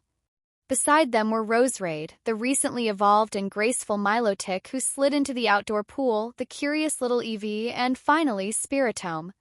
Caca. Sigma, little Haunter, who had been floating carelessly, froze in terror, beads of sweat forming at the sight of the powerful Pokémon, especially Garchomp and the ever-stoic Lucario. A glint from their eyes was enough to make Haunter's face go pale, its floating form stiffening. "Caca." "Sirs, I was just going to show you a magic trick." Haunter hesitated, then opened its palms, and a hypnosis ring turned into sparkling energy cubes. Garchomp. Lucario. Two Pokémon exchanged surprised glances, intrigued. "Caca. Want some?" They nodded, their interest piqued. "Hoo-woo. Eevee?" Vulpix and Cynthia's Eevee exchanged curious looks. For Eevee, this was a rare opportunity. It was used to being the smallest and facing much larger Pokémon like Garchomp and Lucario. So, seeing another small and adorable Pokémon made it feel a kinship. With a gentle hop, Eevee bounded over to Vulpix. "Hoo-woo." Vulpix instinctively stepped back. Eevee tilted its head, smiled warmly, and made a heart shape with its ears and paws. "Hoo-woo." Vulpix chirped back, intrigued by the gesture. Meanwhile, Johan approached the pool, crouching down as Milotic surfaced with a splash. Its eyes brightened as it recognized Johan's voice, the one that had soothed it to sleep so many times. "Seems it likes you a lot," Cynthia observed, joining Johan and stroking Milotic's smooth scales. "Thanks to you, it was able to evolve perfectly." "It was its own efforts in the end," Johan replied with a modest smile. Milotic purred softly, nudging him affectionately. Tell me a story? What did it say? Johan asked.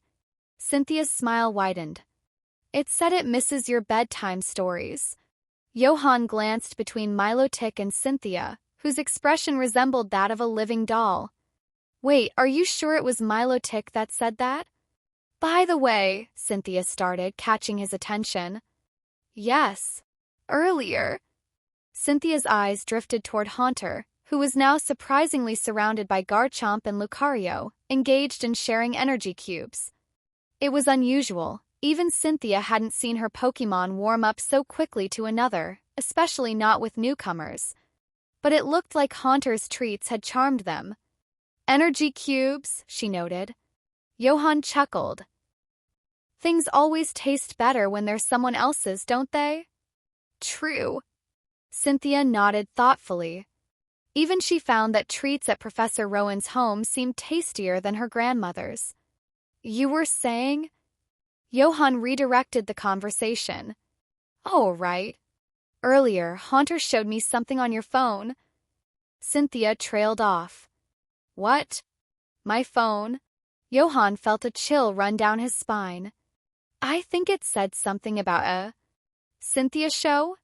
Cynthia tilted her head, looking genuinely curious. Drawing on all his psychological training, Johan kept his composure, fabricating a calm reply. Ah, that must have been Haunter's own phone. It has one that looks like mine. It's a fan of battle shows and streams. It must have been watching your battles and was probably looking to get an autograph. Oh. Cynthia's brows furrowed slightly in thought, but she nodded, buying the explanation. Shall we check on Spirito? Johan suggested, subtly wiping sweat from his brow as he changed the topic. Cynthia's expression grew serious. Is it bad? Johan nodded, face turning grave. Very serious. Really? Cynthia's expression turned serious. Having seen Johan's capabilities firsthand, Cynthia trusted his judgment implicitly. Johan breathed a quiet sigh of relief. Thankfully, he had successfully diverted the conversation. He began explaining Spiritom's complex nature. As a Pokémon composed of 108 different spirits, its unusual behavior was often out of its own control. Spiritom was essentially a collection of fragmented, sometimes contradictory consciousnesses. While not all 108 spirits were distinct, some had merged. This still made for a deeply complex mindscape. Worse, if this delicate balance were disturbed, the malicious, deceitful spirits could break free on their own. In the original lore, even elite trainers fell victim to Spiritom's influence, becoming its unwilling puppets. Surprisingly, Spiritom's current state was relatively stable, which Johan found unusual, until he remembered that Cynthia was its trainer. In that case, it made perfect sense. I understand. Cynthia took a breath, nodding seriously before walking into the suite's bedroom. Understand what? Johan thought, puzzled. Just then, his phone pinged with a new message. Your account has been credited 1,000,000 Poké-dollars. Balance, 2,476,723 Poké-dollars. Johan's eyes widened in disbelief. A moment later, Cynthia emerged from the room, holding the latest Eevee-themed phone, murmuring to herself, I didn't realize my allowance was getting so low. Allowance? Johan was stunned. You call 1,000,000 Poké-dollars an allowance? Before he could respond, she added, I know it might not be enough, so after the exhibition match, I'll top it off. Is this what life with a wealthy benefactor feels like? Johan's thoughts raced. If only I could have 10 more clients like her. There is actually a way to expedite Spiritom's treatment, Johan said as he and Cynthia sat down at the hotel desk to strategize. Oh. The best solution is to gather a group of strong trainers. When the restless spirits within Spiritom can no longer be contained and start scattering, we'll subdue them all at once. Johan clenched a fist in demonstration. Cynthia's brows furrowed as she glanced around the room. Garchomp and Haunter were fixated on a video playing on a phone. Lucario stood nearby with crossed arms, pretending not to care but casting furtive glances at the screen. Eevee and Vulpix were building a snowman, with Eevee gleefully burying itself in the snow Vulpix created. Milotic was gracefully swimming in the pool while Roserade sat by the edge, feet soaking in the water as they shared grooming tips. As for Spirito, it was nestled in a corner pretending to be a potted plant. "Isn't our team enough?" Cynthia asked. Johan's eyes scanned the room again before he pursed his lips. "Just to be safe." He added, "Don't worry, I know who to call." Devon was the first who came to mind. Lance, who would be in Hoenn for the exhibition, was also an obvious choice. Cynthia, too, considered her contacts. Her friend Diantha and Caitlin were likely candidates. They agreed to maintain Spirito's stability until they gathered enough capable trainers in Satopolis City. "Here," Cynthia said, handing Johan 2 envelopes. He opened the first one. It was another invitation. "Great," he thought wryly. "That makes 3 now. I could probably trade these in for a luxury suite." The second envelope, however, was unexpected. It was an invitation to the Pokémon Researcher Conference Spear Pillar Edition. "Professor Rowan asked me to give this to you," Cynthia explained. "If you have the time, you should attend." "I definitely will," Johan replied. Sighed the Rustboro Grand Hotel. "Caca." Haunter's eyes darted nervously at Johan, who was holding its phone. The screen displayed a streaming platform with a VIP subscription open. "Do you understand why this is wrong?" Johan's tone was stern. Haunter looked sheepishly at Johan, then back at the VIP subscription screen. Finally, it nodded emphatically. Johan flipped to the annual VIP package on the screen, ready to confirm. "Caca." Haunter's eyes widened. "It was an ad, and I clicked on it accidentally while researching." "You believe that, right?" Johan pressed. Cynthia appearing in a swimsuit contest? Clearly clickbait. Haunter glanced at Johan, then at the subscription page, and nodded solemnly. "Caca. I believe." Hesitating for even a second would be disrespectful to the VIP subscription. "Good." Johan clicked confirm, gifting Haunter a year's subscription costing a few hundred $100. He sighed, relieved. Crisis averted. Whoo. Vulpix tilted its head, puzzled by the exchange. "Eevee." Cynthia's Eevee's cheerful voice sounded as she emerged from the hotel, holding Eevee. Cynthia had changed into a light blue top with a white casual jacket, exuding a more youthful, lively air. "Sorry for the wait," she said, a slight blush on her pale cheeks from hurrying. "What shall we eat?" Johan asked. As her host, it was only proper to treat her to dinner. Besides, Cynthia had given him all her spare cash, forgetting to save any for herself. The situation made Johan smile ruefully. Cynthia's brow knitted in thought, finger twirling her golden hair. The dilemma was evident. Eevee. The small Pokémon face-palmed, resigned to the upcoming indecision. Johan, realizing what was happening, chuckled. Right. The future champion of Sinnoh suffers from chronic indecisiveness. He raised a hand to his temple. Never mind, let's go with Hoenn's specialty. Both Cynthia and Eevee visibly relaxed, smiling in relief. Johan knew Rustboro's dining scene well. If there was one local specialty Sinnoh didn't have, it was volcanic barbecue. Cooked on unique volcanic stones from MT Chimney, the meat carried a distinct smoky essence.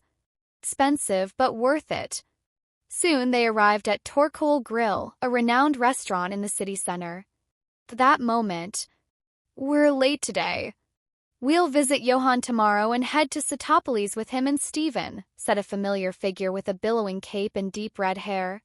Lance, accompanied by the Blackthorn gym leader Claire, strolled through Rustboro City. Hearing Johan's name, Claire's eyes narrowed slightly. Johan's tactics had made Lance's battles with Lorelei much tougher. "Since we're off-duty, how about we try this? Hoenn's famous volcanic barbecue," Lance suggested. But as they reached the restaurant, they found themselves face to face with Johan and Cynthia. You? Lance's expression was stunned. Johan blinked in surprise. What a coincidence! The decor of Torkoal Grill was infused with fire elements at every turn. The walls were painted in a vibrant red, with areas purposely charred for effect, adorned with fire-type Pokémon motifs, paintings, and sculptures. In a private room of the restaurant, Johan, Cynthia, Lance, and Claire sat across from each other. The atmosphere was somewhat awkward, especially for Lance and Claire, who exchanged glances at Cynthia, who sat beside Johan. Dressed casually, her golden hair cascaded down her back as she played with Vulpix and Eevee, eyes smiling. Is that really Cynthia? Though from different regions, the standout figures among the younger generation often knew or had crossed paths, sometimes even battled. Cynthia's prowess was well recognized, and she had a considerable following online. But Lance and Claire had never heard of her dining alone with a male companion. What exactly is her connection with Johan? Lance, aren't you going to introduce your companion? Johan interjected, breaking the silence with a grin. He could tell from their looks that they were drawing conclusions, so he decided to get ahead of it by inquiring about Claire's identity. Lance blinked, catching on quickly. This is Claire, my cousin and the current gym leader of Blackthorn City. Ah, the other dragon-type trainer of the Dragon Clan, Johan noted with recognition. Claire scrunched her nose slightly, giving a short... Her attitude toward Johan was evidently less than warm. Johan could guess why. Claire had long admired Lance. And here he was, unintentionally crashing their evening. Lance turned to them, eyes darting between Johan and Cynthia. And you two? Cynthia's reputation preceded her. Seeing her and Johan together puzzled Lance. Johan chuckled. You know Cynthia, of course. Like you, she's here as a trainer family member. Trainer family member? Lance's eyes widened in realization. Ah, I see. Shall we start grilling, then? I think Haunter can barely wait, he suggested, noting the drooling ghost type who was pretending to cry for food. Haunter's eyes gleamed as it slurped back its tongue. Finally, someone noticed me. I'm starving over here. With sleeves rolled up, Johan and Lance began placing slices of fresh meat on the volcanic stone grill. I see, that's it, Claire thought, frustration bubbling as she listened to Lance's easy conclusion. All that talk just for a Haunter? She sighed internally at her cousin's cluelessness. The hiss and sizzle of meat on the stone filled the air as the rich scent of roasting meat spread. Soon, Johan and Lance piled a plate high with grilled pieces, setting it down before going for the next round. Haunter seized the moment, grabbing tongs and distributing meat to Cynthia, Claire, Vulpix, and Eevee, then deftly wrapped its tongue around the remaining slices and swallowed them in one go. Surprised face, winky face. Isn't that too hot? Johan blinked, half amused and half exasperated. Anyone who didn't know better would think he mistreated Haunter. Haunter opened its mouth, revealing its now redder than usual tongue blistered with tiny bubbles. Johan sighed, handing over a healing spray. Silly thing. Oh, Vulpix murmured, drawing Haunter's attention. The icy fox breathed a gentle gust of chill over the plates in front of them, instantly cooling them. Thank you, Cynthia cooed, petting Vulpix on the head.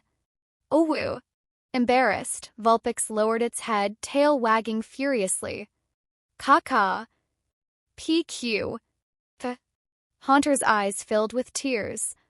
It had forgotten Vulpix had this handy cooling feature. As conversation flowed and laughter eased the group's tension, they became more comfortable around each other. Any plans after dinner? Lance asked suddenly. Question triggered Cynthia's decision-making paralysis. Johan knew trouble was brewing. Before he could blurt out going home to sleep, Lance beat him to it. How about a battle? In this world, a battle invitation between trainers was like saying, "Want to play some ball?"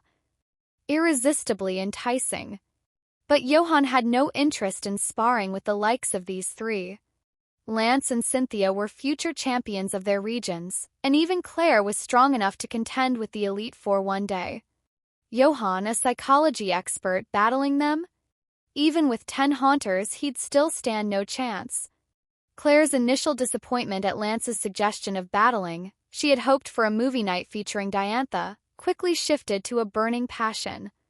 Lance was a battle enthusiast, and Claire was no different. She glanced at Johan, a challenge sparking in her eyes. "I'd like to see some of Johan-sensei's tactics." Johan's battle strategies had gained a modest following online. Besides, in Lance's fight against Lorelei, she'd noticed traces of Johan's strategic influence. "Not really necessary," Johan said, smiling wryly. "I'm just a Pokémon psychology teacher, not skilled in battle. Plus, in terms of strength." He looked at Haunter, who was busy inhaling more food, and Vulpix, chilling a drink with icy breath. They hadn't grasped the seriousness of the situation at all. "I could use my second team," Claire proposed quickly. "Or..." Johan started, but Claire cut him off. "If you beat me, this dragon fong is yours." She pulled out a sharp, glistening fong that radiated draconic energy. Lance massaged his temples. He knew his cousin's stubbornness well. As one of the top talents in their family, Claire was notoriously headstrong. Her whip wasn't just for training dragons. Sometimes it found its way onto human shoulders. Cynthia, who had been playing with Vulpix and Eevee, frowned slightly and held up a hand. "I'll battle you." Lance and Claire looked at Cynthia in surprise. Johan rubbed his temples. "Might as well." "All right, I'll do it." Within the closed battle arena in Rustboro City. Gardevoir's hydro cannon. With a sweeping motion, Lance's cape flared dramatically as Gardevoir's power surged. "Ruhar!" The roar was accompanied by a torrent of water erupting from Gardevoir's mouth, crashing forth with immense force. Kingdra dodged quickly. Across the field, Claire's expression was tense as she lashed her whip, signaling Kingdra to evade. But Lance and Gardevoir had already anticipated Kingdra's movements. The hydro cannon hit its mark perfectly. Boom! Water splashed and sprayed, creating a prism of colors under the bright arena lights. Watching from the stands, Johan winced slightly. Hitting such a fast-moving Kingdra with a low-accuracy move like hydro cannon, this is what battling with a prodigy looks like? Memories of his own 5 consecutive misses with hydro cannon came to mind. Prodigies so unfair. Cynthia, seated beside him, shared a similar look of contemplation. Lance's skill was undeniable. "Isn't it a bit much just for a warm-up?" Johan muttered. Claire, although frustrated, kept her composure. Losing to Lance was nothing new. Till Johan couldn't help but think, Lance's emotional intelligence rivals Reds just marry her already. After the battle, Lance walked over, smiling as he mocked Claire. Her flushed face grew redder as she shot a glare at Johan. Noticing Claire's gaze, Cynthia softly asked, "Should I take this battle instead?" Johan's lips twitched as he shook his head. "No need. Winning or losing isn't the point." Besides, he thought, if Cynthia goes up and wins, Claire might throw her pokeball the wrong way. That would be a disaster. Lance approached, calling out, "Johan, it's your turn." "Be careful, though. Claire's in a bad mood today. Even her second team is strong." Johan stood up, casting Lance a side glance. "You really don't know why she's upset, do you?" "Whoo." Vulpix looked up, puzzled, as Johan scooped it up from Cynthia's lap. Claire, despite her irritation, was strategic and composed. She released her next Pokémon, a Dragonair. Dragonair, an elegant pure dragon type, evolved from Dratini and could eventually become the formidable Dragonite, the pseudo-legendary of Kanto. Johan couldn't help but recall his early confusion when first encountering Pokémon games. How does such a graceful Pokémon evolve into Dragonite? Makes no sense. Till Dragonair, as a second-stage dragon type, commanded respect, especially under Claire's expert guidance. Setting Vulpix down, Johan whispered words of encouragement. Ooh! Realizing it was going into battle, Vulpix's eyes darted to Dragonair, lighting up with excitement. So beautiful. Claire, meanwhile, frowned. Vulpix seemed more like a dainty pet than a serious fighter. Can't be underestimated, Johan thought, glancing at his team. Most trainers struggled to maintain a single strong team, let alone nurture a second one filled with pseudo-legendaries like Claire and Lance had. However, the outcome of a battle wasn't solely determined by the power of the Pokémon. Strategy, training, and the bond between trainer and Pokémon mattered just as much. Vulpix was his choice partly due to its ice-type advantage over dragons. Additionally, Dragonair's likely shed skin ability would weaken the impact of Haunter's usual status-inflicting moves. Shed skin. The Pokémon may heal its own status conditions periodically. From the sidelines, caw. Haunter had somehow procured 2 pom-poms and was shaking them energetically in the stands. Haunter, Cynthia called out, arms resting under her chin. Caw. Haunter froze, shoving the pom-poms into its mouth and floating over to give Cynthia an eager shoulder massage. Cynthia, smirking, looked pleased and asked, "What was it you wanted to show me earlier?" Johan had given an explanation, but Cynthia couldn't shake the feeling something was off. She intended to press Haunter for answers. Haunter's grin faltered, eyes drifting upwards nervously. Caw. Show what? I have no idea. Cynthia's eyes narrowed, voice dropping to a whisper. I heard Garchomp's been wanting to spar with you. Caw. Sigma, Haunter went pale even for a ghost type. A sly smile curved on Cynthia's lips as she continued. Oh, and I happen to have an extra Shadow Ball TM, so what do you think? Caw.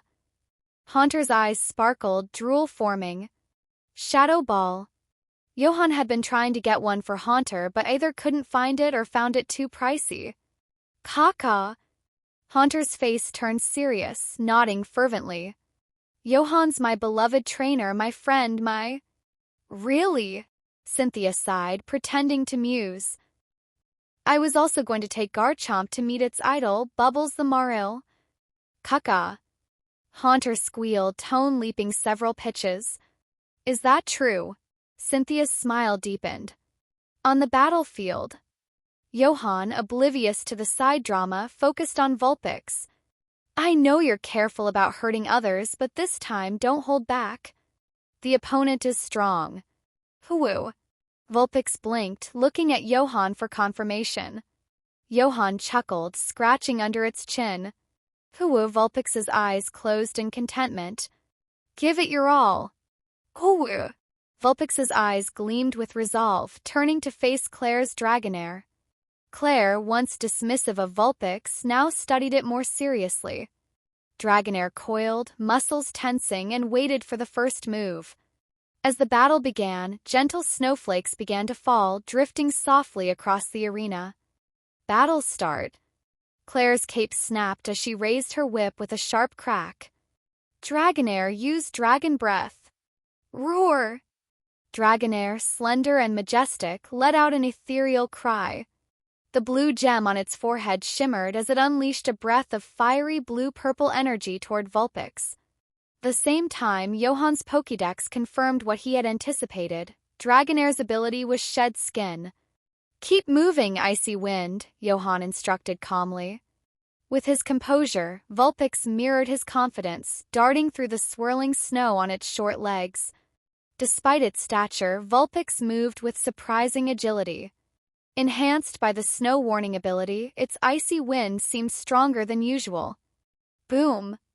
The fiery breath clashed with the frosty wind, erupting into a cloud of steam. Thunder Wave, Claire commanded. It was clear Claire had predicted Johan and Vulpix's strategy, even anticipating their dodging pattern. As the steam dissipated, sparks of golden electricity danced from Dragonair's gem. Roar! Dragonair's breath showed its discomfort, the falling snow and dipping temperature unnerving it. As a dragon type, it had an instinctive aversion to cold. While Dragonair could change the weather under normal circumstances, doing so in battle required concentration and energy. It's rare to see someone predict Johan's moves, Lance murmured from the sidelines. Cynthia, her cheeks faintly flushed, propped her chin on her hand. The snow warning needs to play its role to create an advantage. Lance glanced sideways, noting Haunter's innocent look and Cynthia's slight pout. What's going on here? His thoughts shifted back to the battle as snow thickened, reducing visibility. Multiple images of Vulpix appeared in the snow, much to Lance and Cynthia's surprise. Could it be Snowcloak? But Vulpix's ability was Snow Warning, making it impossible to have Snowcloak as well. A Pokémon couldn't have two abilities. Snowcloak boosts evasion in snowy weather. Cynthia squinted, realization dawning. It looks like Substitute. Substitute? Lance blinked, watching the multiplying Vulpix figures. Could Vulpix really make so many substitutes? Then he pieced it together. The snow? It was using the snow to build decoys. Lance and Cynthia exchanged glances, trying to fathom Johan's strategy. Is this a game of snowy hide-and-seek? Golden arcs from thunder waves struck one of the decoys, scattering harmlessly. Johan's lips curled up slightly. Vulpix, nasty plot. Vulpix stopped exhaling frost, and its eyes darkened with a calculating gleam. Building snow figures was something Vulpix often did for fun. Johan never discouraged it. Instead, he incorporated it into training and tactics. Dragonair, use Twister, Claire ordered. Roar. The gem on Dragonair's tail glowed as it twirled, summoning a swirling tornado. Snow was lifted and churned, clearing the field and revealing Vulpix's silhouette. The move seemed to push back the snowstorm, but in truth, the tide had already turned. Weather teams thrived on seizing the initiative. Although Vulpix's snow warning only affected itself, minimizing its impact, the advantage was now Johan's. Vulpix, help it out, Aurora Beam. Ooh! Vulpix opened its mouth, releasing a silvery beam of light. Crack, crack, crack. The icy twister solidified, its frigidness forcing Dragonair to shudder from the cold. Dragon dance and ascend. Claire shouted. Roar! Dragonair's body glowed as its inner power surged, its temperature rising while it performed a graceful, powerful dance, then lifted into the air. Taking flight? Johan thought, narrowing his eyes. Even a novice could see what Claire intended. Vulpix, baby doll eyes. Ooh! Vulpix's whine was soft and pitiful, drawing Dragonair's attention momentarily. Its wide eyes blinked, evoking a brief hesitation in the graceful serpent. Dragonair! Claire called out, snapping it back to focus. Dragon Rush! A bright blue aura enveloped Dragonair, taking on the shape of a fierce dragon as it charged downward. The sheer power cleaved through the snow, aimed squarely at Vulpix. Pressure was palpable. Johan's eyes tightened as he watched the attack. Claire's strategy mirrored Lance's, overwhelming force to crush any defense. Yet the synergy between Claire and her Dragonair fell just short compared to Johan and Vulpix. Jump! Ooh! Without needing to say more, Vulpix's body shimmered as it leapt back, leaving an exact likeness behind. Substitute. Boom! Dragonair's attack struck like a comet, shattering the substitute as snow sprayed everywhere.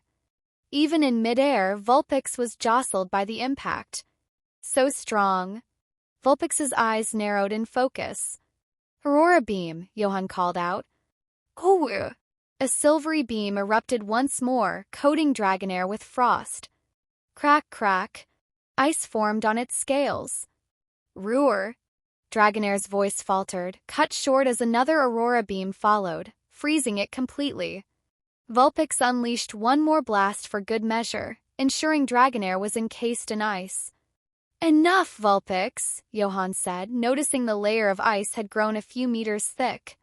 Cynthia and Lance exchanged looks of disbelief. He won? When had Johan seized control of the match so decisively? Both recalled the turning point, when Vulpix played its game of snowy hide-and-seek, shifting control away from Claire. A single Pokémon wielding both Snow Warning and the benefits of Snow Cloak. How could they counter that? Great job. Johan never held back on praise for Vulpix. Smiling, he scooped it up and popped an energy cube into its mouth. Ooh! Its mouth full, the little creature gave a muffled response. Whatever else one might say, the teamwork between Johan and Vulpix was significantly stronger than that between Claire and her Dragonair. Claire recalled Dragonair, frowning as she mulled over the recent match. In real battles, Pokémon moves weren't just executed like in games. Not only were there multiple options, but all decisions happened in the blink of an eye, requiring trainers to react and issue commands instantly. Unlike in games, there was no time to ponder for even a few seconds. That moment, Claire felt that as a trainer, she had been completely outmatched by Johan. This guy's command skills, they might even be a bit better than her cousins. Claire glanced over to Johan, who was playing with Vulpix, both looking as carefree as ever. Sighing, she realized they'd also lost soundly in terms of rapport with their Pokémon. Johan always surprises me with new strategies, Lance marveled from the stands. If Johan's earlier Substitute Toxic and Perish Song strategies could be studied and copied, this new strategy was purely tailored to his Pokémon's characteristics. Suddenly, a thought hit Lance. He quickly reached for his shoulder where his official recording badge was mounted. It was off. He sighed in relief. Thank goodness. This match hadn't been recorded. Karmari's Substitute Toxic had been okay. Even Perish Song was acceptable. But if this snowy hide-and-seek tactic hit the internet and caught the attention of that old lady at Silver Academy, things wouldn't end well for him. Lance didn't know, though, that this strategy was just the beginning of Johan's ideas for Vulpix. Vulpix still had many moves to learn, like Aurora Veil, Blizzard, Freeze Dry, and Pain Split, which would add even more layers to their strategy. And if, one day, Vulpix evolved into an Alolan Ninetales and gained the Fairy type, it would become a true Dragon Slayer. And naturally, a Flying-type Slayer, too. Here, a deal's a deal. Claire handed over a Dragon Fong to Johan. The Blackthorn Gym, or rather the entire Dragon Clan of Blackthorn City, had a tradition. Every so often, they held a Dragon Fong ceremony to award dragon trainers. So while Dragon Fong was a rare treasure for most trainers, it wasn't a huge deal for Claire. Well, if you insist. Johan smoothly pocketed the Dragon Fong with practiced ease. Claire pursed her lips. I'll admit you're an excellent strategist with impressive skills in raising Pokémon, but next time we battle, I won't be using my second team. Johan nodded with a grin. He had no intention of there being a next time. Claire didn't know what he was thinking, but losing twice in a row to both Lance and Johan left her in a foul mood. Through a hasty farewell to Johan and Cynthia, Lance quickly followed Claire out. With Lance, Claire, and their Pokémon gone, the large battle arena was left to Johan, Cynthia, Haunter, and Vulpix. But for some reason, Johan suddenly felt an odd tension in the air. Casually glancing at Cynthia, he found her smiling at him with a curious, almost mischievous glint in her eyes, a light blush dusting her cheeks. Johan blinked. Following Cynthia's line of sight, he glanced over at Haunter. Noticing Johan's gaze, Haunter immediately looked away, whistling innocently. Meanwhile, a Pokeball had appeared in Cynthia's hand, though her expression remained the same as she slowly walked closer with that gentle smile. Johan began to sweat. Instinct told him to run. Reason told him that there was no escape. And keeping silent might be his safest bet. Did you see it? As she drew closer, her cheeks flushed, Cynthia asked softly. See it? The moment Cynthia spoke, Johan knew exactly what she meant. He'd been ratted out by Haunter once again. As he noticed the Pokeball in her hand, his rational mind quickly took over. Feigning innocence, he looked at her blankly. See what? One perk of studying psychology was a relatively strong mental resilience. Johan held firm, his expression betraying nothing that could give him away. Cynthia scrutinized him for what felt like a long minute, her cheeks tinged with a warm blush. Eventually, she gave a soft huff, wrinkled her nose, and said, "I'm going to buy ice cream." Then she briskly walked out of the battle arena. Once outside, she immediately pulled out her phone. "All those ads with certain images of me, find out which companies are responsible," she ordered. Meanwhile, back inside the arena, with Cynthia gone, Johan's face darkened as he advanced on Haunter. Haunter froze, swallowed, and exclaimed, "Caca! I didn't take your phone." To demonstrate, Haunter spat out its own phone and swiftly pulled up the very same Cynthia swimsuit show ad, showing it to Johan. Haunter had tactfully used its own phone to show Cynthia the ad and point out how her likeness was being misused. It hadn't directly implicated Johan in any way. There's tact. Johan's eye twitched. Sure enough, his phone remained safely in his pocket. From Cynthia's reaction, Haunter hadn't fully sold him out, only halfway. "Caca." Haunter let out a relieved sigh and mumbled to itself. It's actually kind of fun to be a sneaky ghost. Seeing this, Johan's brow shot up. "Forget it, I can't take this anymore." Rolling up his sleeves, he lunged at Haunter. "Caca! Don't come any closer." Vulpix hurriedly covered its eyes, too scared to watch, though it left a small gap to peek through. "Oh, so brutal." 2 minutes later, Johan sat on the ground, his face slightly purple. With a citrus berry in one hand and a pecha berry in the other, he took alternating bites. Haunter hovered behind him, smiling ingratiatingly as it massaged his shoulders. "Caca, need another punch?" "I actually don't mind." Realizing the absurdity of what he'd just tried to do, Johan shook his head in resignation. What had he been thinking, charging a ghost Pokémon alone? He almost thought he was a super trainer. "Let's put this incident to rest," Johan finally said, sighing. "Caca. Ooh." Johan let out another sigh. "I swear, I really did just accidentally click it. You believe me, right?" "Caca. Of course. If I didn't, I'd be a ghost." "Ooh, if I didn't, I'd be a fox." Johan covered his face. It seemed both of his little troublemakers were turning mischievous. Maybe it was time to train up a third. After being dealt with by Johan, Haunter watched him dispel the paralysis and poison effects on himself before following Cynthia outside. He didn't want to leave her alone to buy ice cream. She might take all night to decide. Besides, she didn't have any money on her, and the last thing he needed was Cynthia showing up tomorrow for compensation in the form of a combined assault from Garchomp and Lucario. Finding Cynthia wasn't hard at all. Not only could Haunter phase through walls, but Vulpix had already memorized her scent. After rounding 2 corners, they came upon the busy street. While Kanaz City's night market couldn't compete with the one in Saffron City, it was definitely something unique. Under neon lights that turned night to day, its winding paths stretched for several kilometers, a testament to Kanaz City's bustling charm. Sure enough, just ahead at an ice cream cart, Cynthia was bent over, thoughtfully selecting flavors. It was already fall, and it looked like she was the only one brave enough to still be at the ice cream cart. The vendor's awkward expression made it clear she'd been there for a while. As Johan drew closer, he overheard her murmuring, "Vanilla with cream, maybe strawberry mint and chocolate."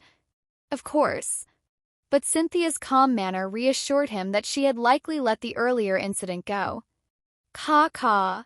Before Johan could say anything, Haunter's eyes lit up at the sight of the ice cream cart, and it immediately plastered itself against it, startling the vendor.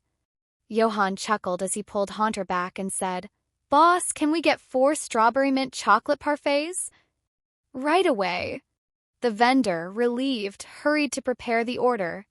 Cynthia glanced at Johan. "Tisk." Johan smacked his lips and looked toward the night sky.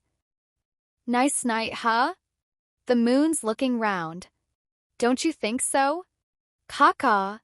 Haunter put a hand above its eyes, scanning the sky left and right. Where was the moon? Johan's cheek twitched. Cynthia covered her mouth, laughing softly. She reached over and took Vulpix from Johan's arms. "Young man, here's your ice cream." Thankfully, the vendor had saved him from any further awkwardness. "Thanks." Johan nodded as he took the ice cream and handed one to Cynthia, while Haunter, watching eagerly, also got one along with Vulpix. "Thank you." Cynthia took a delicate lick of hers. Eating ice cream in fall felt a bit chilly, and as soon as she took a bite, her eyes squeezed shut. Haunter, on the other hand, took a big lick with its oversized tongue. "Caca? Sigma, LLL." Haunter stared, stunned, at the empty wrapper in its hand. "Where did my ice cream go?" It looked helplessly at Johan. Johan sighed and went back to buy it another one. Finally, they strolled into the lively night market together. "You know," Johan said, "there's really no need to struggle over flavor choices. Just buy everything on the menu." After all, Garchomp had sent word through Haunter that they might be able to cure Cynthia's extreme indecisiveness. Cynthia nodded thoughtfully. "That's what I used to do." "You used to?" Johan blinked. "When I couldn't decide on clothes, I'd just buy the whole store. But then I found taking my time to choose felt better."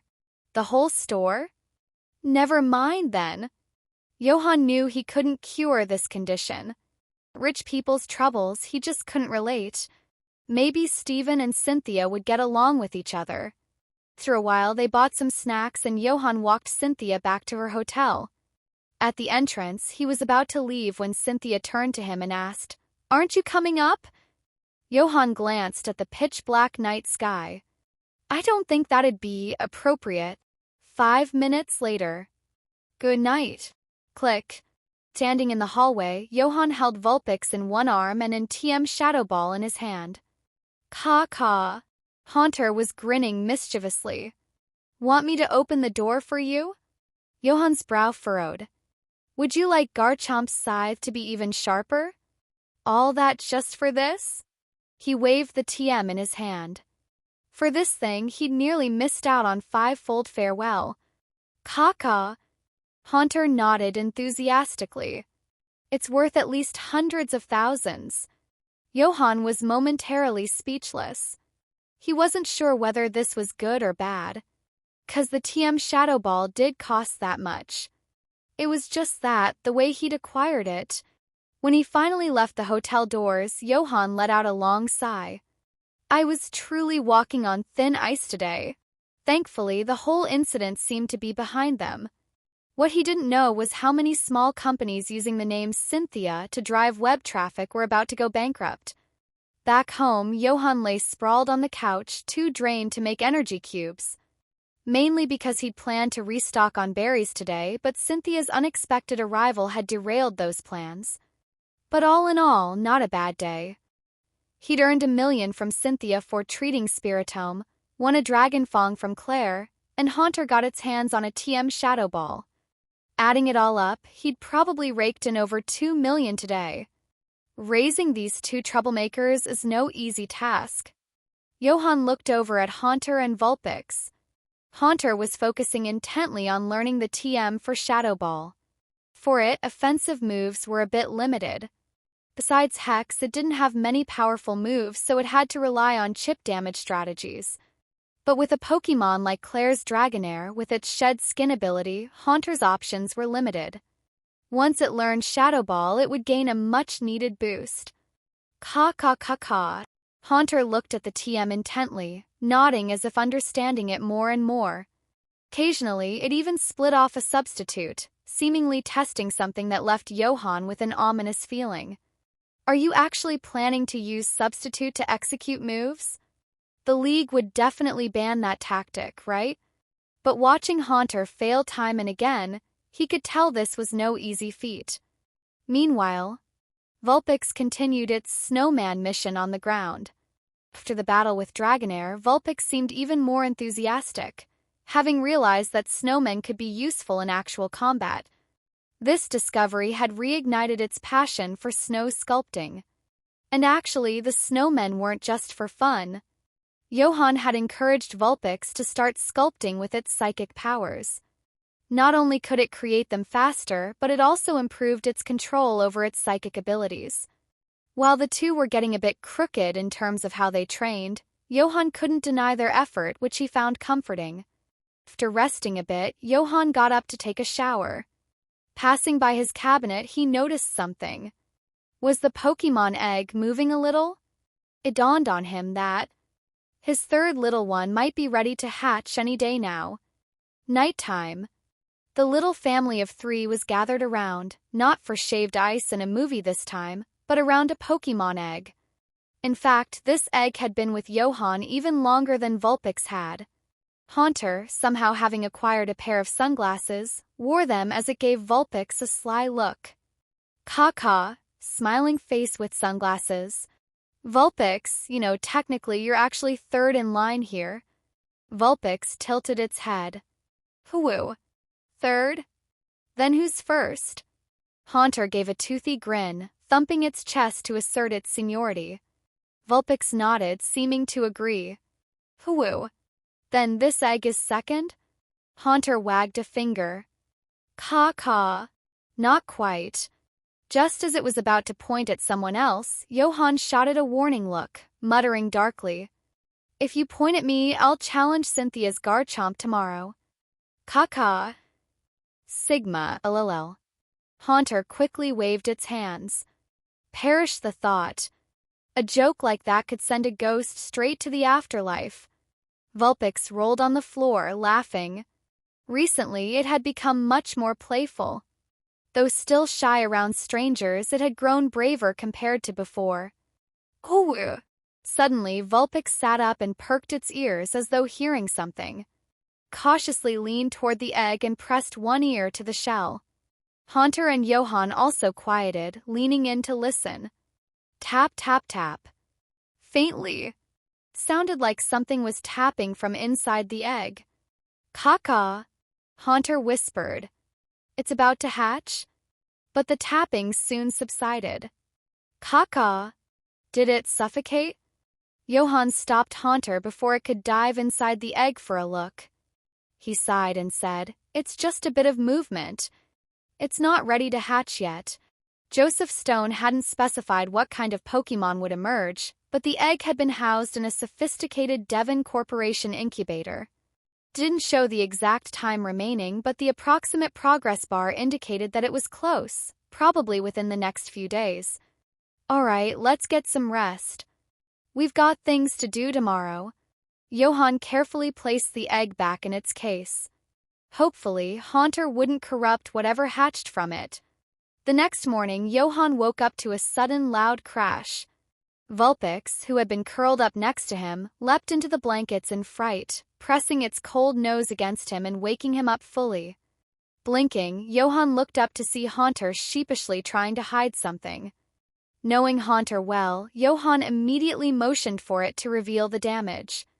Reluctantly, Haunter floated aside to reveal a large hole in the couch. Caw.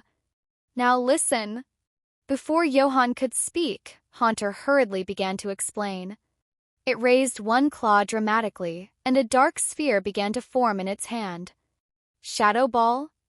Johan blinked at the sphere's ominous energy. Haunter had learned it so quickly?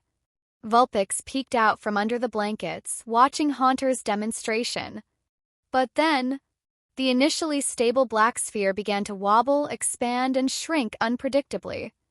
Both Johan and Vulpix's expressions shifted as they realized the implications. If Shadow Ball detonated in the room, it would be no small matter.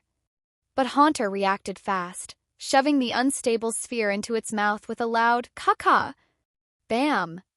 The muffled blast echoed inside Haunter, whose entire body puffed up, leaving another gaping hole on the couch, faintly scorched.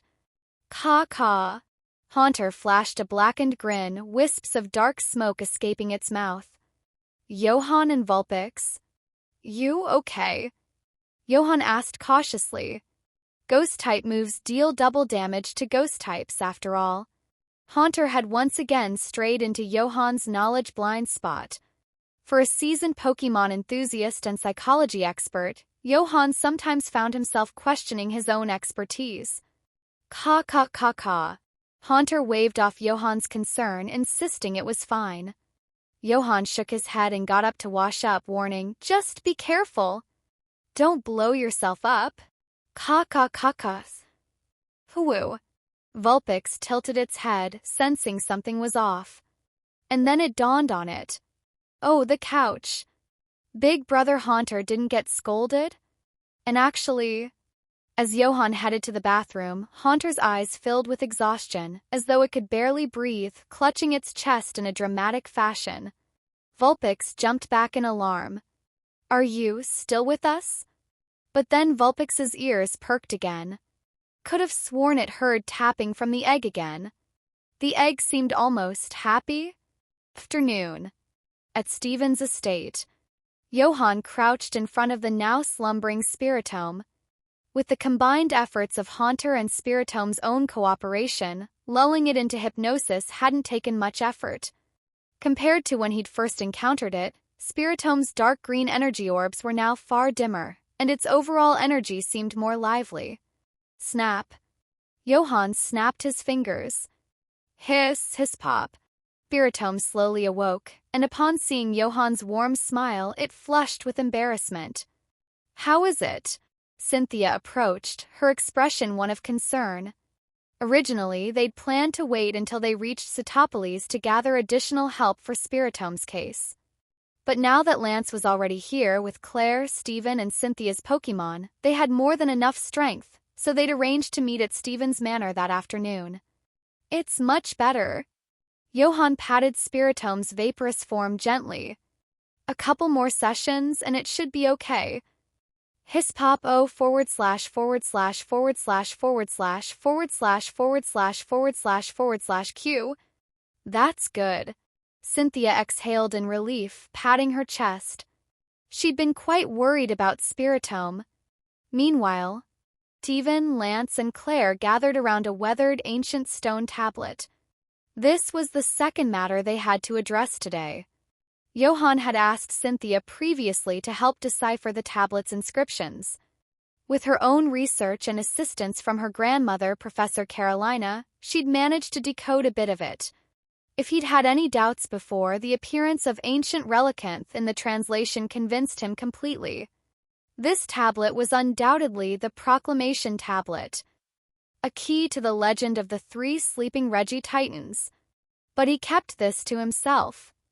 Partly because there wasn't any hard evidence to back it up yet, but mostly because Stephen and Lance's gleaming eyes were giving him chills. Waking the Regi-Titans prematurely might lead to unpredictable consequences. Seeing the group's attention shift to discussing potential battles, Johan heaved a silent sigh of relief. Wait a minute. A strange look crossed his face. Lance, Stephen, Cynthia. They were all set to participate in the youth exhibition match in Cytopolis. Why did it suddenly feel like this might turn into a patient exhibition match? Beep beep. His phone vibrated. Forever 18, got time? Grain in the field. Sure, what's up? Forever 18, are you currently in the Hoenn region? Johan paused, puzzled by the unexpected question. But since his trainer card clearly marked his location, he saw no harm in answering honestly. Grain in the field, I am. Forever 18, great! Sigh of relief. JPG, I'll be in Hoenn soon for a tournament and was wondering if maybe I could stop by afterward? My smoochum has been dying to meet your Vulpix. HM? Soon? A tournament in Hoenn? Could it be the youth exhibition mats? Grain in the field, sure, no problem. On the other side of the conversation, Lorelei exhaled in relief. This would let her properly thank Johan face to face, and she already knew just how. Putting his phone away, Johan glanced at Vulpix, who was busy building a snowman with Cynthia's EV, both of them seemingly having a great time. So Vulpix might actually get to meet Smoochum after all, though how it might feel about an unexpected new rival was anyone's guess. As for Haunter, it was nearby, eagerly receiving pointers on Shadow Ball from Lucario. It seemed to be getting along quite well with Cynthia's team. Of course, among all the Pokémon here, none could rival the rivalry brewing between Garchomp, Metagross, and Dragonite. All three pseudo-legendary Pokémon felt the intensity of each other's power. Especially Lance's Dragonite and Cynthia's Garchomp, while Steven's Metagross took on more of a mediator role, though its personality wasn't quite as combative as the other two. Johan couldn't make out what the three were discussing, but he could guess. Probably involved Dragon Dance. Before long, Steven and Lance finally lost interest in the proclamation tablet. The two had intended to have a sparring match, but just before they could begin, Lance received a sudden task, forcing him and Claire to leave. Shortly after, Steven also got a call from work, apologized to Johan and Cynthia, and flew off on Metagross. Well, guess it's just us idle folks left. Johan sighed. They were certainly busy people. Cynthia smiled faintly without replying.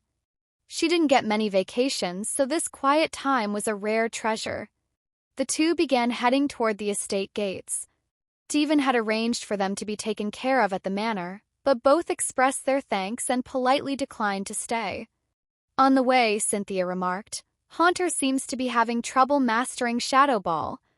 Haunter, floating beside Johan, fiddled anxiously with its hands. Cynthia continued, Of course, it only got it yesterday. Despite Lucario's guidance, it hadn't been long since Lucario had mastered Shadow Ball itself, and for it, Shadow Ball was more of an optional improvement, useful for covering additional types. For Haunter, though, it was a crucial move.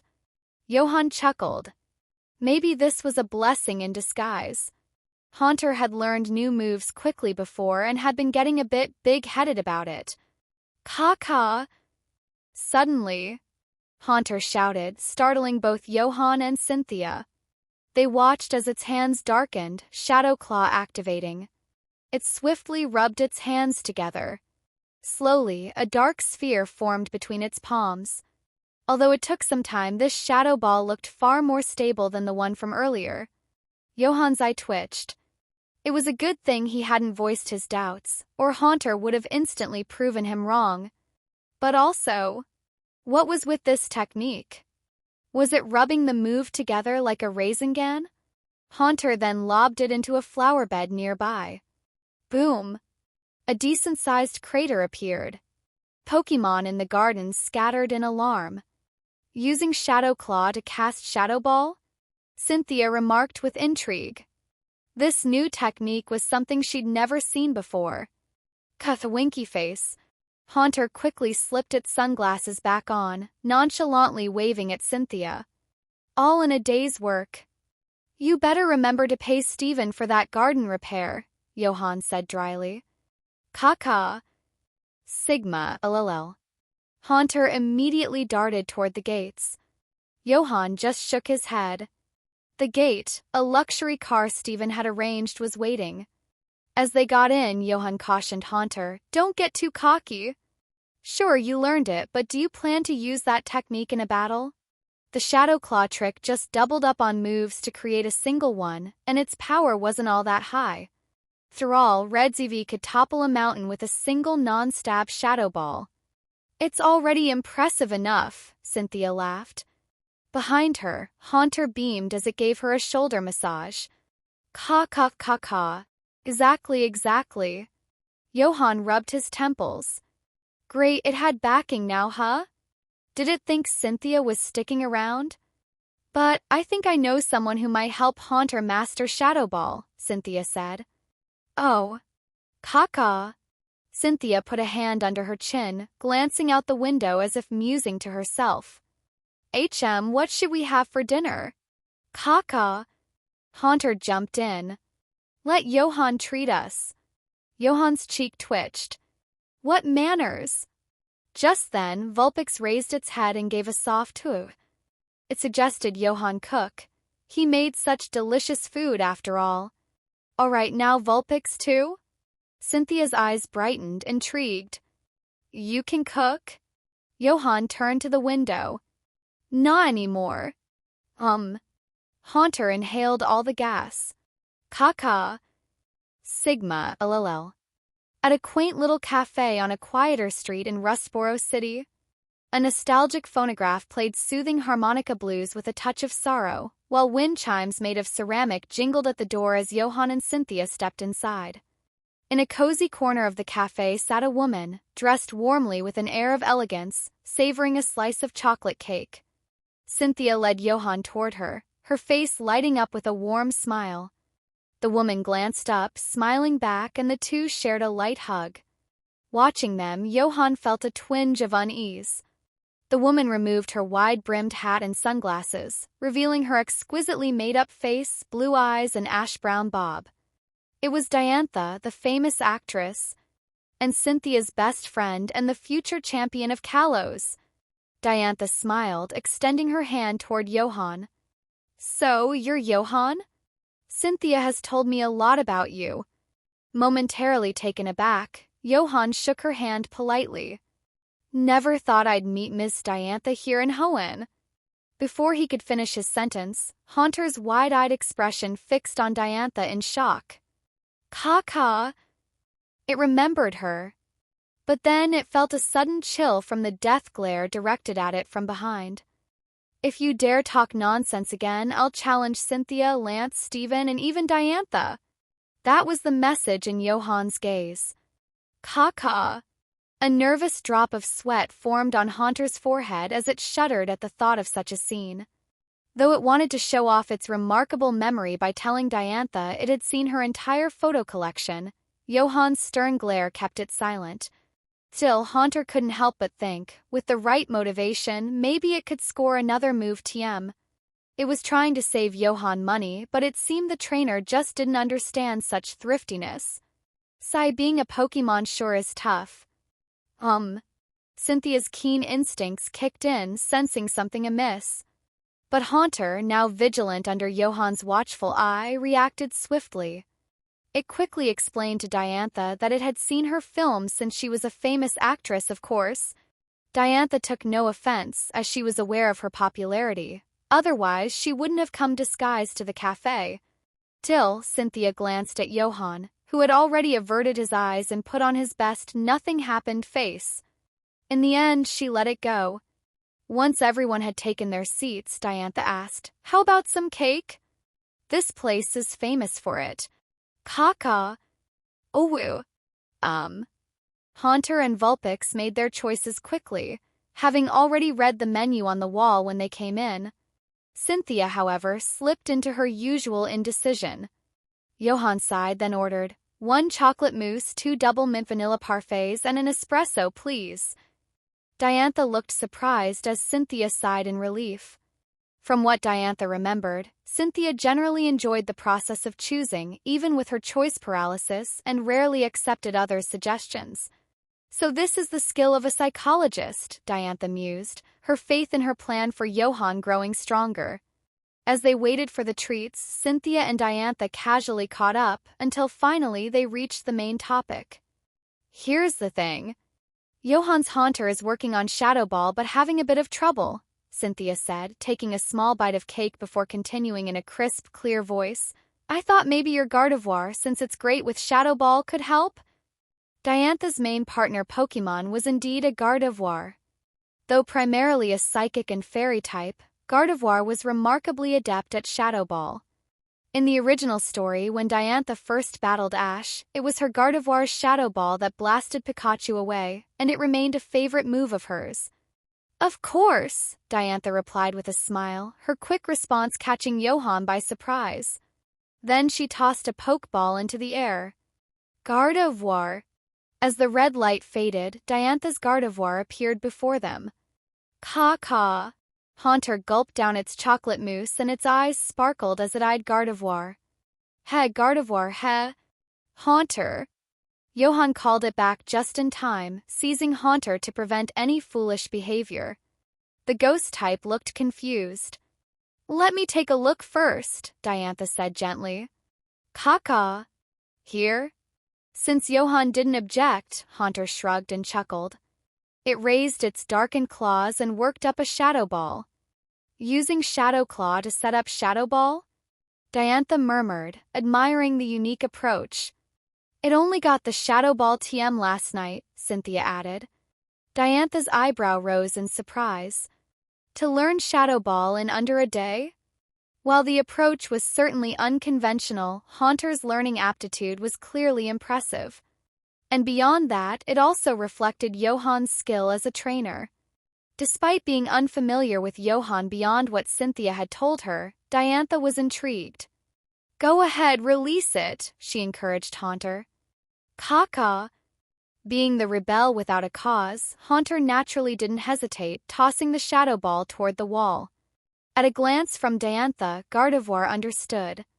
A powerful pulse of psychic energy radiated from Gardevoir, who formed a frame around the shadow ball with its hands.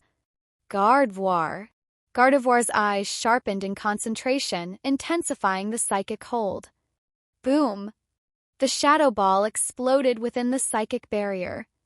Caw-caw! Haunter's eyes widened, and it glanced at Johan in gratitude. "Thank goodness I didn't rush things." "Hoo-woo." Vulpix tilted its head, watching intently with an amused glimmer in its eye, as though it had found something entertaining. Gardevoir. Gardevoir turned back toward Diantha, signaling it was done. Diantha smiled. "Haunter's skills are even better than I expected," she continued. "There's actually a small training area behind this cafe. Why don't Gardevoir and Haunter train there for now? And once you're back at the hotel tonight, I'll send a document with some additional suggestions. It might need certain materials, though." "Materials, huh?" In Agatha's notes on Dread, she recommended supplements to strengthen Ghost-type Pokémon, though her advice was more of a general approach than a specific moveset. "Thank you," Johan said, nodding thoughtfully. "There goes another fortune on materials," he thought wryly. When Haunter scampered off to the training area like a model student beside Gardevoir, Diantha turned to Johan and said, "Actually, I have something I wanted to ask, or maybe it's a bit of a favor." "Huh?" Johan blinked in surprise. "I have a friend," Diantha said, hesitating before continuing. "Someone who was once incredibly compassionate and kind-hearted, always helping those in need." "Wait." Johan's heart sank as she spoke.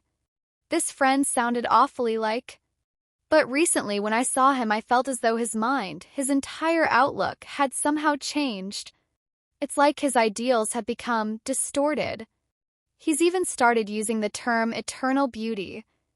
There's no such thing as eternal beauty, yet he's growing so certain about it, and it worries me.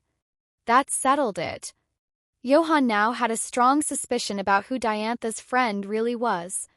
Lysandre, the head of Team Flare in Kalos and the face behind Lysandre Labs. Team Flare, like Team Rocket, was a notorious organization with a sinister goal: to reactivate the ancient ultimate weapon from 3,000 years ago to destroy all living beings. Without waiting for her to go on, Johan quickly raised a hand, apologizing in advance. Any more details, and he feared he'd be caught in something big. I'm just a Pokémon psychologist," he said cautiously. Diantha looked at Cynthia. But Cynthia turned her gaze to the window. In that moment, she wore the same expression Haunter had yesterday, except for the absent whistling sound. Johan suddenly felt a pressure in his chest. What was going on? Had the heir to Pokémon trend really begun? Johan had some knowledge about Lysandre. Of course, this was limited to what he knew from the original games. Thrall, the X/Y generation, introduced Mega Evolution, which was his favorite mechanic in the entire series. Naturally, this led him to explore the backstory of X/Y a bit deeper. From what he knew, Lysandre had indeed started as a compassionate person, just as Diantha said. Both Team Flare and Lysandre Labs were originally founded to help those in need. But later, Lysandre came to realize that some people began to see his assistance as an entitlement. If he didn't help them, they would curse him, mock him, or even try to ruin his reputation. Over time, he grew disillusioned with the selfishness and constant strife of humankind. It was around this time that Lysandre's worldview began to shift. He decided that only by reducing the population could he prevent further competition and discord. Eventually, his thinking reached a breaking point.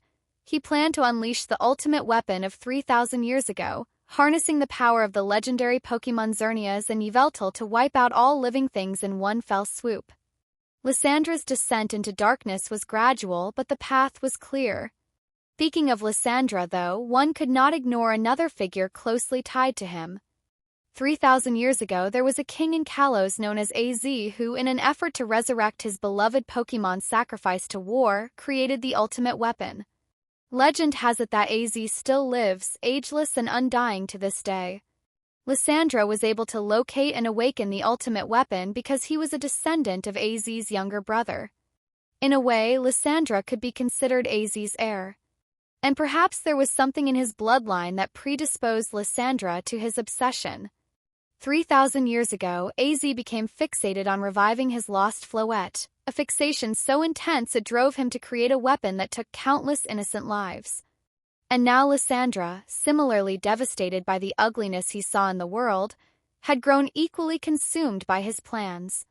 It seemed unlikely that these parallel obsessions could be entirely unrelated to family lineage. Johan pinched the bridge of his nose. To be honest, unless he wanted to expose Lysandre's identity and plans outright, there was no way to reject Diantha's request. It sounded perfectly reasonable. Besides, she had just helped Haunter learn Shadow Ball. After taking a moment to gather his thoughts, he finally spoke. He paused, choosing his words carefully. If someone's thinking has changed noticeably in a short time, there's a high chance they've experienced some kind of emotional shock, leading to a shift in perspective. Diantha nodded in agreement. That's what I suspected, too. So really, without knowing what caused this, it's hard to take any effective measures, Johan continued, subtly putting the issue back on Diantha. In truth, regardless of a person's identity, it was only when you understood the root cause of their actions that you could find a way to intervene. That sounds very reasonable, Cynthia agreed from beside him. Diantha fell silent, lost in thought. After a long pause, she finally murmured, "You're right. I'll try to have someone look into it. Hopefully it's nothing serious." Cynthia added, "However, even if you do uncover the reason, it might still be best to meet him face to face. Only in person can you truly treat the issue." She was speaking from her own experience. In situations like spiritomes, where things were complex, a face-to-face approach was crucial. A few sentences or even a video chat could never convey the full picture. Hearing Cynthia's suggestion made Johan feel a tightening in his chest. "Just because you're Cynthia, you think I won't argue with you, huh?" "That's a good point," Diantha agreed, nodding. "I'll see what I can do." Johan opened his mouth but couldn't find the words. The only comfort he had was that even if Diantha did reach out, Lysandre likely wouldn't agree to meet him. If they only communicated through the web, it wouldn't be as dangerous. That is, if Lysandre would even accept psychological counseling in the first place, which seemed unlikely. And besides, if Diantha were to uncover Lysandre's true motives, the League would probably act immediately. Thank goodness. The advantage is still mine, he thought with relief. In the end, Johan couldn't refuse Diantha and Cynthia's suggestions, so he silently accepted them. After that, he settled back in his seat, sipping his coffee.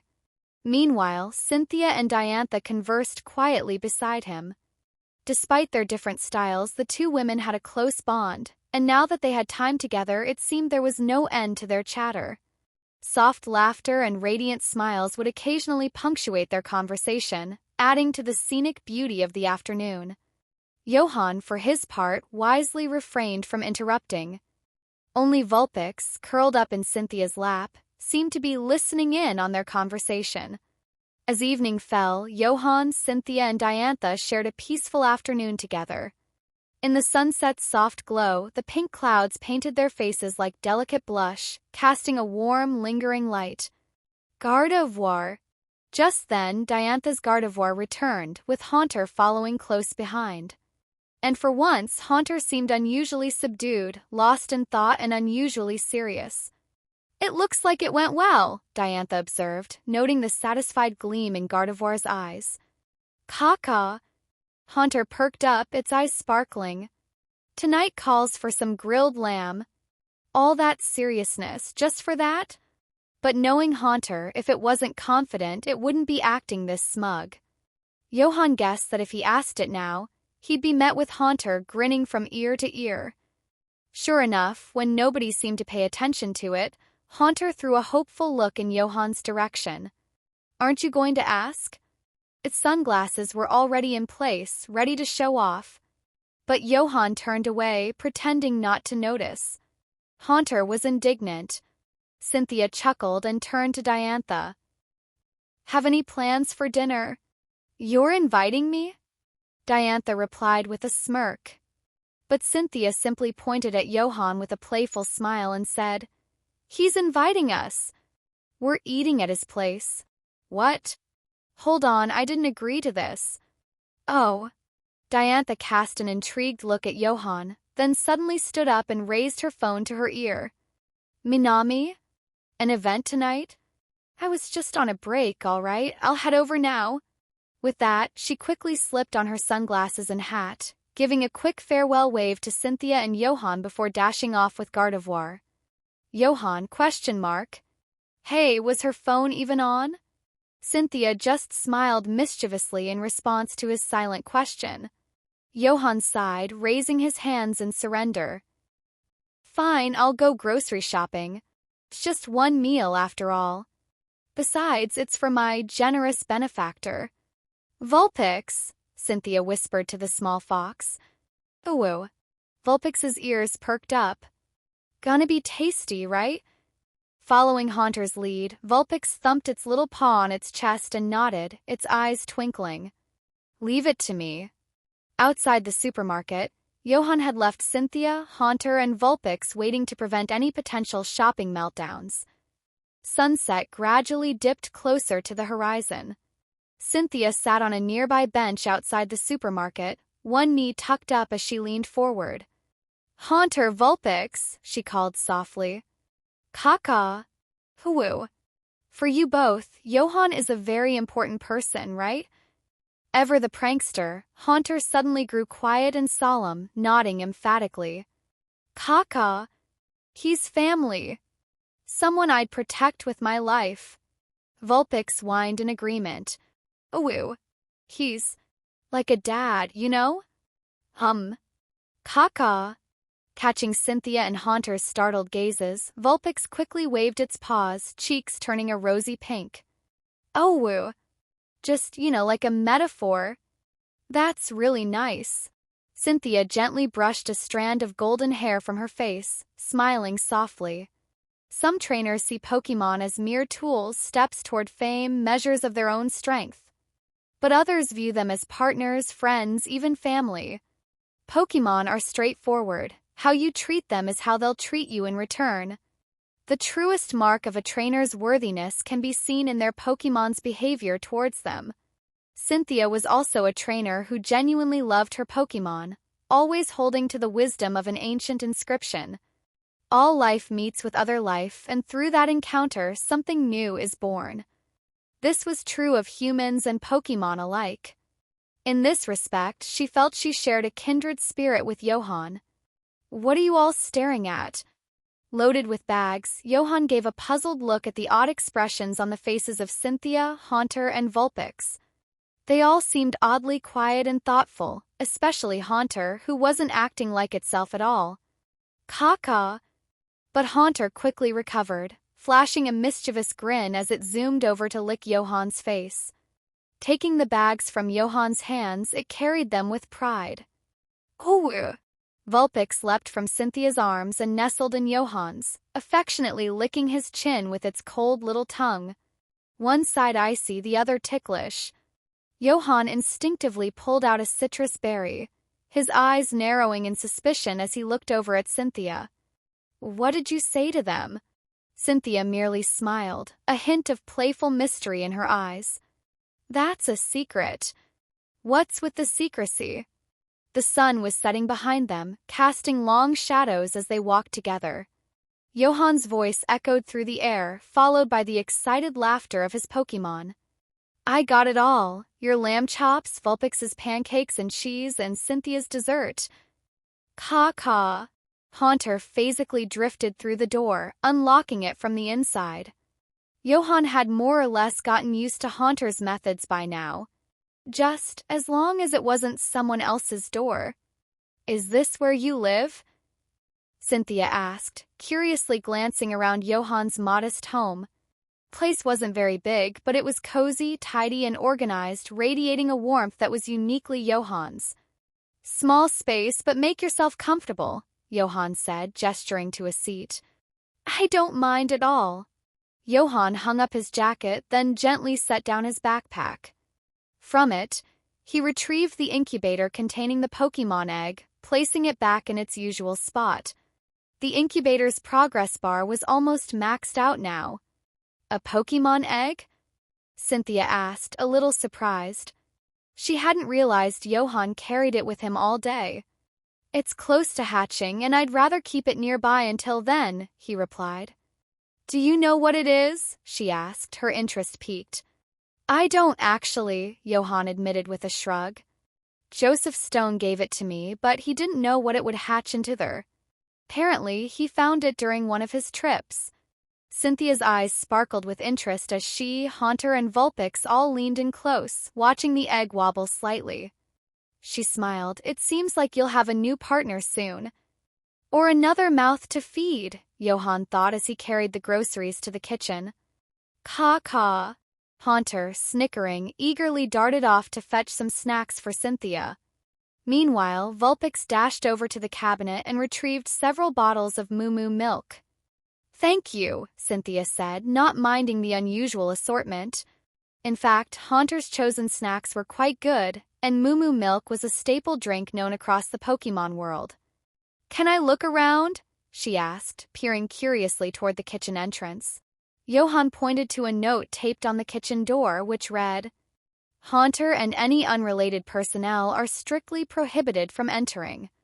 Cynthia laughed at the message, noting how the last character in Haunter was a recent addition, written in bolder text. Seemed Haunter had a bit of a reputation when it came to fiddling with the gas stove. Caw. Floating just outside, Haunter stuck out its tongue at the kitchen. Who cares about some silly rule anyway? I could sneak in any time when he's asleep. Johan's kitchen might have been off-limits, but there were plenty of other things to explore. Cynthia's attention was quickly drawn to his berry blender sitting on the counter. So he knows how to make poke blocks too, she mused. Ooh, Vulpix nodded enthusiastically. His poke blocks were delicious. It was becoming clear that Johan was more than a knowledgeable Pokémon psychologist. He was also a skilled trainer and a capable breeder. And with a kitchen like his, he might even be a talented cook. As Cynthia continued her little tour, she spotted a few items placed thoughtfully around the living space. Bowls of lepa, pecha, and rost berries on the nightstand, alongside some neatly folded blankets. Her mind flashed to the morning when Haunter's lick woke Johan up, followed by Vulpix's chilly greeting. She chuckled at the thought of this amusing but tender morning ritual. Such a warm and lively scene, she murmured. She moved over to Johan's desk next, glancing over his various notes. He had carefully documented training plans for Haunter and Vulpix, drafts of research papers, records of Pokémon psychology case studies, and notes on pokeblock recipes. The writing was precise and orderly. Respectful of his privacy, Cynthia only skimmed over the pages. Her gaze shifted to a briefing lying nearby, which turned out to be from Rustboro Academy, where Johan taught. The briefing explained that the academy would soon conduct evaluations of its teachers' skills, with assessments tailored to each department. Battle instructors would participate in tournaments, and breeding instructors would have their Pokémon care skills tested. There were also exams for history, psychology, and other specialized subjects. Rustboro Academy, being Hoenn premier Pokémon school, held rigorous standards for its faculty. Teachers who didn't meet these standards would either be reassigned or dismissed, but outstanding teachers could earn promotions, pay raises, and generous bonuses. In some cases, teachers who excelled might even receive rewards like Poke Dollars, rare items, or even new Pokémon. Although this setup was common in most Pokémon academies, Rustboro's evaluations were among the most competitive. Caw. Haunter pointed to the section on battle instructor qualification exams with a mischievous grin. Sporo's psychology department had only a handful of faculty members, and Johan, with his expertise, was in no danger of failing. The evaluations hadn't really crossed his mind. But Haunter had already taken a keen interest in the battle instructor exams, knowing that the more remarkable a teacher's performance, the bigger the reward. Spiro Academy, teachers could take exams in multiple fields, and having diverse skills was encouraged. "Are you interested in joining the tournament?" Cynthia asked, amused. Caw. Haunter looked over at Vulpix, clearly hinting that both of them were eager for a challenge. "What about Johan?" Cynthia glanced over toward the kitchen. An enticing aroma was wafting out, filling the room with the scent of spices and herbs. Haunter shrugged. Caw. He hadn't said yes, but he hadn't said no either. He'd only told Haunter and Vulpix to think it over. Cynthia smiled and gave Haunter a little nudge. "Well, if you and Vulpix feel strongly about it, why don't you both try convincing him?" Two exchanged a look. "Not a bad idea. Dinner's ready." Just then, Johan walked out of the kitchen, a large serving tray in hand. Haunter and Vulpix dashed into the bathroom, dragging Cynthia along with them. Hand-washing was serious business. Then, with eager eyes, they took their seats at the table. Caca. Sigh. Haunter picked up a knife and fork. Ooh. Oh. Vulpix fastened its bib. They were ready. The main course was sizzling, succulent lamb chops seasoned with cumin and pepper. Small dishes on the side held an assortment of berry sauces: zero-effort berry for tartness, lumberry for a sour bite, and pecha berry for sweetness. Each one tailored to Cynthia's, Haunter's, and Vulpix's tastes. A seafood stew, rich and savory, simmered beside it with kombu and bonito broth, shrimp, fish, and clams garnished with shiso leaves. Finally, each guest had their own serving of glazed eel over rice, topped with sesame seeds, alongside a simple vegetable tempura platter. And of course, he hadn't forgotten Cynthia's vanilla millefeuille or Vulpix's cheesy pancakes. Cynthia looked up at Johan, her eyes filled with surprise and appreciation. She'd known he could cook, but this was something else. "Stop staring and dig in before Haunter eats everything." "Oh, right." Cynthia picked up her chopsticks and took a small bite of the eel, her eyes closing in delight at the flavors. She could only think one thing. Being one of Johan's Pokémon seemed almost like a dream come true. She tried the crispy tempura, the fragrant seafood stew, and the smoky, juicy lamb chops, savoring each bite. Before long, she looked just like Haunter and Vulpix, with a happy sheen of oil around her mouth. Johan smiled, pleased to see her enjoying herself. Making food that people actually loved, it was nice. Maybe he should open a restaurant someday, or a small cafe. That might be even better. But as he contemplated his culinary future, he noticed Vulpix's ears perk up, and it turned its gaze toward the incubator. "What's wrong?" Johan asked. Following Vulpix's line of sight, he realized the egg was moving inside the incubator. A faint tapping sound echoed from within, the cracking of an eggshell. "It's hatching," Cynthia whispered. Johan quickly set aside his meal and brought the incubator over to the table, carefully lifting the egg out. A fine crack ran along the shell's surface. Haunter and Vulpix, still munching their meals, exchanged a glance of excitement. Cynthia stood up, stepping back slightly. When a Pokémon first hatches, they often imprint on the first person they see. Tap, tap, tap. Tapping grew louder as the crack spread across the shell. The eggshell began to crack, and through the growing gap, a tiny figure inside became faintly visible. Everyone held their breath, eyes glued to the Pokémon egg on the table. Snap. A small pink hand poked out, waving clumsily as it searched for a firm grip on the eggshell but struggled to find one, adding to its adorable appearance. After some effort, the tiny Pokémon finally managed to grab the edge of the shell and wobble its way out, revealing a curious pink head. A tuft of light pink hair rested on top, and its large, round lavender eyes sparkled with wonder. Pokémon's eyes brightened instantly upon seeing Johan. Johan froze in surprise as he recognized the little Pokémon. It was a Tinkatink from the Paldea region. Tinkatink, a dual fairy and steel-type Pokémon, was known as the hammer-wielding Pokémon. It loved making and hammering things, often perfecting its creations by hammering them over and over until satisfied. However, it frequently had to defend its tools from other Pokémon that liked to eat metal, since Tinkatink's refined hammer was a high-quality piece, with all impurities meticulously hammered out. Now, the little Tinkatink clung to the eggshell, wobbling as it tried to climb out. But the smooth eggshell acted like a cradle, and Tinkatink suddenly tumbled right out, its little legs kicking frantically in the air. Chew! Chew! Johan snapped back to reality, his face breaking into a smile as he reached down to steady the little one. As soon as Tinkatink steadied itself, it gave Johan a shy smile before suddenly looking around frantically, searching for something. Where's my hammer? But when it caught sight of the almost empty dinner plates, Haunter holding a fork and Vulpix wearing a bib, Tinkatink froze in its tracks, stared in horror and let out a startled chirp. Chew! Are they going to eat me? Wait, let me find my hammer first. Caw-caw! Haunter flashed a grin and extended a friendly hand. Curiously enough, instead of scaring the newly hatched Pokémon, Haunter's smile seemed to put Tinkatink at ease, and its eyes turned back to an inquisitive gaze. Ooh!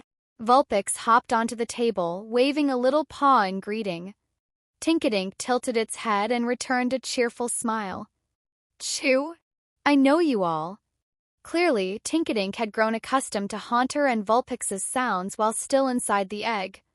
It wasn't scared at all and even reached out to shake Haunter's hand. Gave a little shake. Caca, // how cute. Then Haunter suddenly realized something was missing. It looked down to find that the fork and knife it had been holding had disappeared. When did that happen? Meanwhile, Tinkatink held the fork and knife with a determined look, but sticking out as it knelt on the table. Soon, the sounds of tink-tink-tink filled the room as it carefully pounded pieces of eggshell with its new tools. Before long, Tinkatink triumphantly held up a small makeshift hammer, eyes shining with joy. My hammer! Did it just use pickpocket? Johan watched the whole scene, wondering if Tinkatink's stealthy swipe of Haunter's fork and knife was thanks to its pickpocket ability. This is a Tinkatink? Cynthia finally said aloud, her voice filled with surprise. Johan nodded, his amazement mirroring Cynthia's. Although he was unfamiliar with Tinkatink itself, he knew a lot about its final evolution, Tinkaton. Back when he first played Pokémon Scarlet and Violet, Tinkaton was one of his favorite Pokémon during his early exploration. With its cute pink theme, adorable appearance, massive hammer, and unique fairy and steel typing, it had quickly won over countless players. That charming image of a tiny Pokémon wielding a giant hammer had earned it some famous nicknames like Hammer Kid and Mini Pile Driver. Plus, Tinkaton had a powerful steel-type exclusive move, Gigaton Hammer, with an astonishing base power of 160. Though in the games Tinkaton hadn't always fit well into competitive battle scenes, cuteness was forever.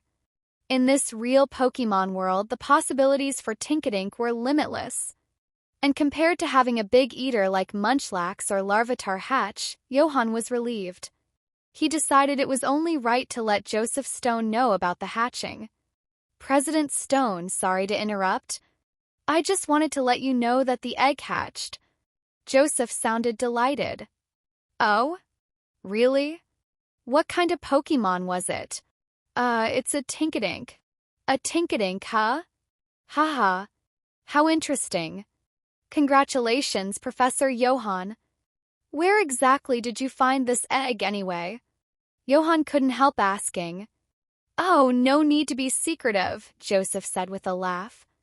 Devon Corp bought a large tract of land in the Paldea region, and I found it while inspecting the area.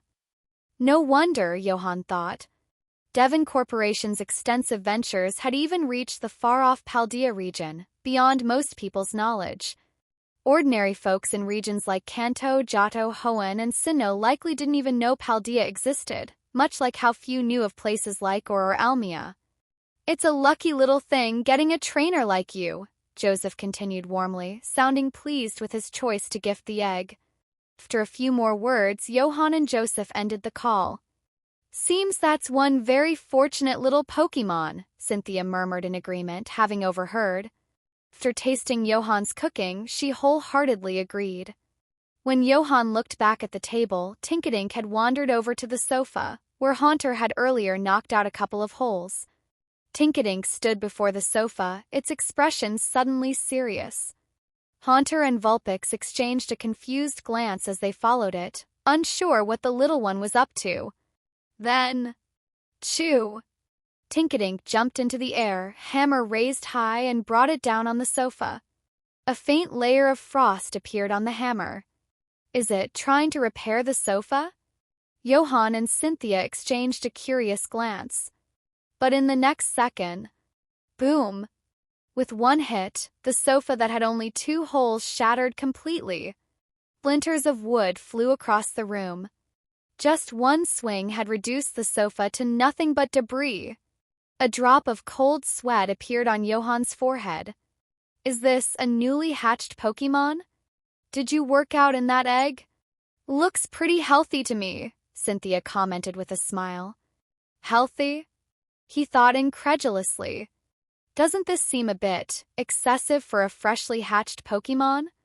The sofa had been salvageable until now. Vulpix and Haunter looked equally serious. But their reason differed slightly from Johan's. Seems like it's not exactly the type to learn our family hypnosis technique. Vulpix remembered how Haunter had taught it the Johan family hypnosis technique, and it had been eager to pass it on to their new friend. Haunter rubbed its chin thoughtfully, mimicking Johan's typical expression. Caw, I wouldn't say that. Woo? What do you mean? Caw.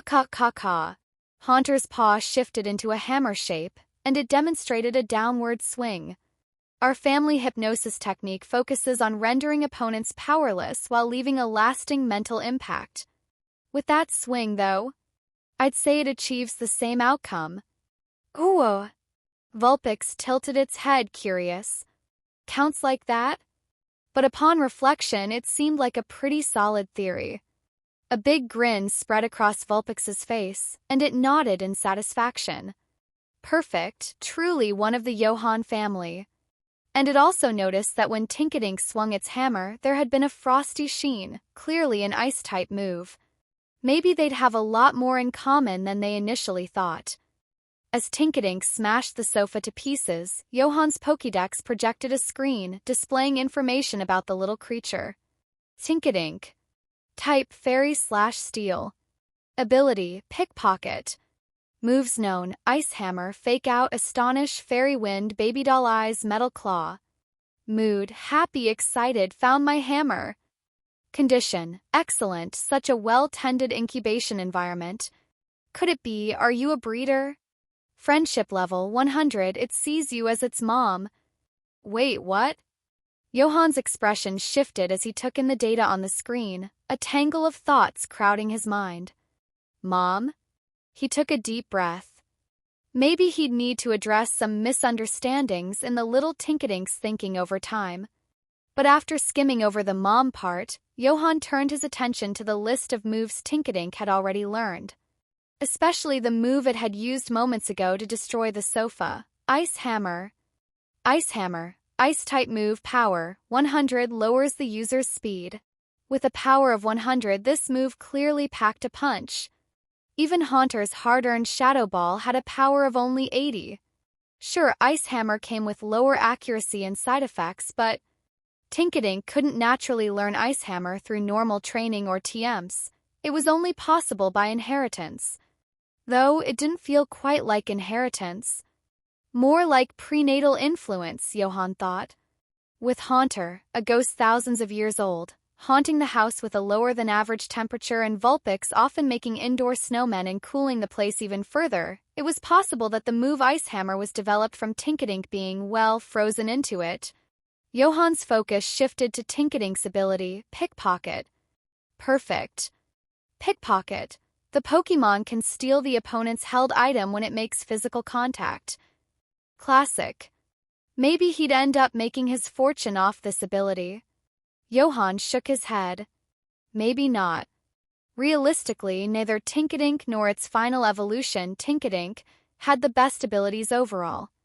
The options were Mold Breaker, Own Tempo, and Pickpocket, none of which were stellar. This was one reason Tinkatink struggled to shine in battles in the game. But this was the real Pokémon world where abilities and moves didn't have such strict restrictions. Johan recalled that Tinkatink could learn the move Skill Swap, which might be an answer here. Skill Swap switches the abilities of the user and target Pokémon.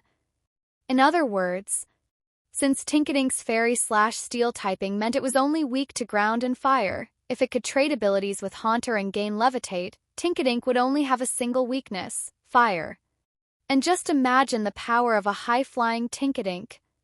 Better not, Johan thought, quickly discarding the idea. The benefit to Tinkatink might be minor, but giving Haunter Pickpocket instead would be an absolute disaster. Johan could practically see the police chasing them down the next day. Still, this opened up possibilities for training Tinkatink. If it could swap abilities mid-battle, gaining something like huge power or another great ability, its strength would skyrocket. With a boost from Swords Dance, it could be a one-hit powerhouse. Tinkatink could also naturally learn the Fairy-type move Play Rough and could be a viable Dragon Slayer in certain situations. Additionally, Tinkatink could learn Fake Out, Thunder Wave, Light Screen, and Reflect, giving it solid team utility options. Johan's mind buzzed with potential battle strategies. When he looked back at Tinkatink, his expression froze. The little Pokémon was already eyeing his ancient laptop, hammer in hand. Driven by a near-instinctual compulsion to craft and repair, Tinkatink saw the old laptop as something desperately in need of its skills. Caw-caw. Not this time, little one. Haunter threw itself between the hammer-wielding Tinkatink and the laptop, pulling a face as a last-ditch intimidation tactic. Chew. Tinkatink, however, only looked at Haunter with a sweet smile, releasing its hammer and embracing Haunter's hand. Baby doll eyes. Caw-caw, times_times. While Haunter stood frozen, Tinkatink slid past him and lifted the laptop in its tiny hands. Without hesitation, it raised its hammer. Caw-caw. Sigma, LLL. Fake Out? Was it supposed to be used like this? With a few decisive thud-thud-thuds, Tinkatink's new creation emerged, a laptop transformed into a heart-shaped computer. Chew? Tinkatink beamed with pride, admiring its work. Good. It was improving. Caw-caw. Owu. Haunter and Vulpix exchanged glances. It actually looked pretty cute. At least the laptop wasn't completely destroyed, so they both relaxed a little. Then, Tinkatink's gaze drifted over to the berry mixer, the large device used to blend berries into poke blocks. Its round eyes filled with stars. In an instant, it charged toward the berry mixer. Caw-caw. Haunter shivered and rushed to block Tinkatink's path, contorting its face into a terrifying scowl. Chew? Tinkatink, completely unfazed, only grinned wider. Her eyes gleamed as she hugged Haunter's hand, snuggling it affectionately. Haunter, momentarily stunned, found itself incapacitated as Tinkatink zipped past, heading straight for the berry mixer, hammer at the ready. Caw-caw. Sigma, LLL. It was all over. Haunter imagined Johan's disapproving glare and shuddered. Could it take the fall for this one? Ooh. Luckily, Vulpix intervened, quickly jumping in front of Tinkatink and summoning a second, identical substitute Vulpix. A gentle breath of icy air created a snowman version of the substitute Vulpix, diverting Tinkatink's attention. Chew! Tinkatink, delighted, turned its back on the berry mixer to admire the snowman Vulpix. Took aim with its hammer, which was now glowing with frost, and struck the snowman. Boom! Snowflakes and ice crystals scattered across the room. Choo-choo! Tinkatink giggled gleefully. Haunter, now more at ease, grabbed a metal basin from somewhere and began gathering up the ice fragments. Frozen treats! Within moments, they'd fallen into a routine. Vulpix built the snowmen, Tinkatink smashed them, and Haunter scooped up the resulting snow, all in perfect harmony. Watching this oddly familial scene unfold, Johan face-bombed. Seemed Haunter and Vulpix had already trained Tinkatink into one of their own. "They're working together so well," Cynthia observed warmly. "It looks like they're going to be the best of friends." Johan raised an eyebrow. "And why would that make you jealous?" Just then, Tinkatink seemed to pause, her hammer mid-swing, transfixed by the substitute Vulpix. "Hoo-woo." Vulpix tilted its head in confusion. "Caca," Haunter murmured, visibly relieved that the destruction had temporarily ceased. "Choo-choo." Suddenly, Tinkatink's expression grew intense, her pink face flushed with determination. "Ooh, it's going to. Caca." "Wait. Don't." But just as Haunter protested, Tinkatink's form blurred, briefly producing a double image of itself. The young Tinkatink tilted its head. "Chew." Johan's eyes widened. Did it just attempt? Substitute? Didn't quite manage to complete the move, but the fact that it had even tried sent Haunter and Vulpix into a frenzy of excitement. Haunter slung an arm around Tinkatink, its face brimming with pride. "Caw-caw. Don't worry, we'll teach you properly." "Ooh-woo," Vulpix echoed, wrapping Tinkatink with its 6 tails. "Yes, and we'll pass down our Johan family hypnosis technique, too." "Chew." Tinkatink looked puzzled. Hypnosis? Johan felt a pang of dread. Somehow, it was too late to change things now. His newest addition was already well on its way to being mentored by Haunter and Vulpix, and there wasn't much he could do to reverse it. On the bright side, maybe Tinkatink would turn out to be an exceptional learner with some powerful practical skills. "Quite the eager student, isn't it?" Cynthia said with a gentle smile. "Kind of Pokémon any trainer would be proud to have." "Yeah," Johan muttered. He remembered a saying from an old martial artist in his previous life. "I trained in martial arts so others would take me seriously. I studied so we could talk peacefully." Did that mean having Tinkatink would help him ensure that anyone who doubted his methods would at least learn to appreciate the value of hypnosis? A few minutes later, Haunter, Vulpix, and Tinkatink were all sitting quietly at the coffee table, each with a bottle of moo-moo milk, all rhythmically kicking their legs. The sight was almost wholesome. Watching this display of harmony, Cynthia took a sip of her own drink and turned to Johan with a smile. "I wish I knew more about raising a Tinkatink," she mused. "But I'd bet Steven would have plenty of advice when it comes to steel types." Taking a deep breath, Johan suppressed the nagging unease building up inside him. At the end of the day, Tinkatink was healthy, and it was happy with Haunter and Vulpix as its new family. "Maybe," he replied. "I'll reach out to him about it sometime." Originally, Johan had intended to escort Cynthia back to her hotel. After all, she was a guest, and on top of that, a lady. Leaving her on her own would be a bit improper. But Cynthia replied with, "Tinkatink just hatched, and right now it probably needs you more than I do." "Are you sure about that?" Johan glanced up at the window. There were Haunter, Vulpix, and the freshly hatched Tinkatink lined up along the sill. When they saw him looking their way, they all waved, paw, claw, or hammer, at the exact same rhythm. Johan had the unsettling feeling that their grins looked more and more like Haunter's. Come to think of it, leaving all 3 of them alone at home made him a bit uneasy as well. "Besides," Cynthia added with a playful glint in her eye, "do you really think I need anyone to watch over me?" With that, she tossed a pokeball into the air. In a flash, her Garchomp materialized behind her, exuding a fierce aura and looking terrifyingly formidable. This was the powerhouse that would someday take on Giratina with a Draco meteor attack. Grr. Oh #oh. Garchomp fixed its gaze on Johan. "Don't think for a second that I didn't notice what's been going on just because I was in the pokeball." Johan felt a bead of sweat slide down his back. "You've got a point." With Cynthia's strength, if anyone did decide to bother her, they'd be out of luck faster than they could blink. Not to mention, she could always ride Garchomp back to the hotel. Taking a cab was simply for his benefit. "Well, be careful on your way back," Johan called out, giving her a wave as she climbed onto Garchomp's back. He discreetly slipped Garchomp a handful of poke blocks. "Gore." This appeased Garchomp, who seemed to relax noticeably. "Don't worry," Cynthia said with a smile. "Garchomp and I regularly fly down Mount Coronet for fun." "Johan? That counts as fun?" With the winds and snow that howled around Mount Coronet, even climbing it was challenging for most people. "Thanks for dinner, by the way."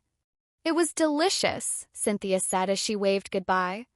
With a powerful kick, Garchomp launched itself into the air, spreading its wings as it soared off toward the hotel, leaving 2 trails in its wake. "It really is faster than a cab," Johan muttered, shaking his head as he headed back up the stairs. Meanwhile, at the upstairs window, the 3 Pokémon craned their necks to watch Garchomp until it disappeared into the sky. "Choo-choo. It flew." Haunter grinned, pulled out its sunglasses, and patted Tinkatink's shoulder. "Ha-ha, Anifer. Pretty awesome, huh? That's my buddy up there." "Hoo-woo." Vulpix cocked its head. "Isn't Garchomp a lady?" Kakas." Haunter's voice rose several pitches. Are you serious?" Vulpix nodded with confidence. Kaka, Haunter waved dismissively. "Not important." With a serious and determined look, it turned to the pondering Tinkatink. "Kaka, what matters is that we become even stronger than it."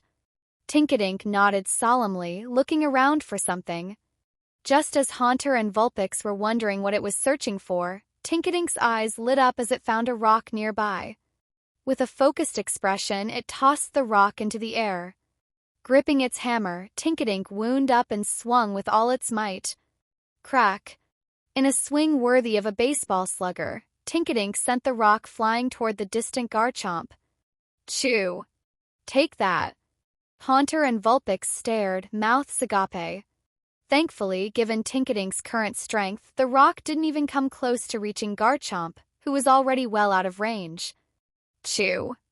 Tinkatink looked disappointed. "It'll need more practice." Haunter and Vulpix.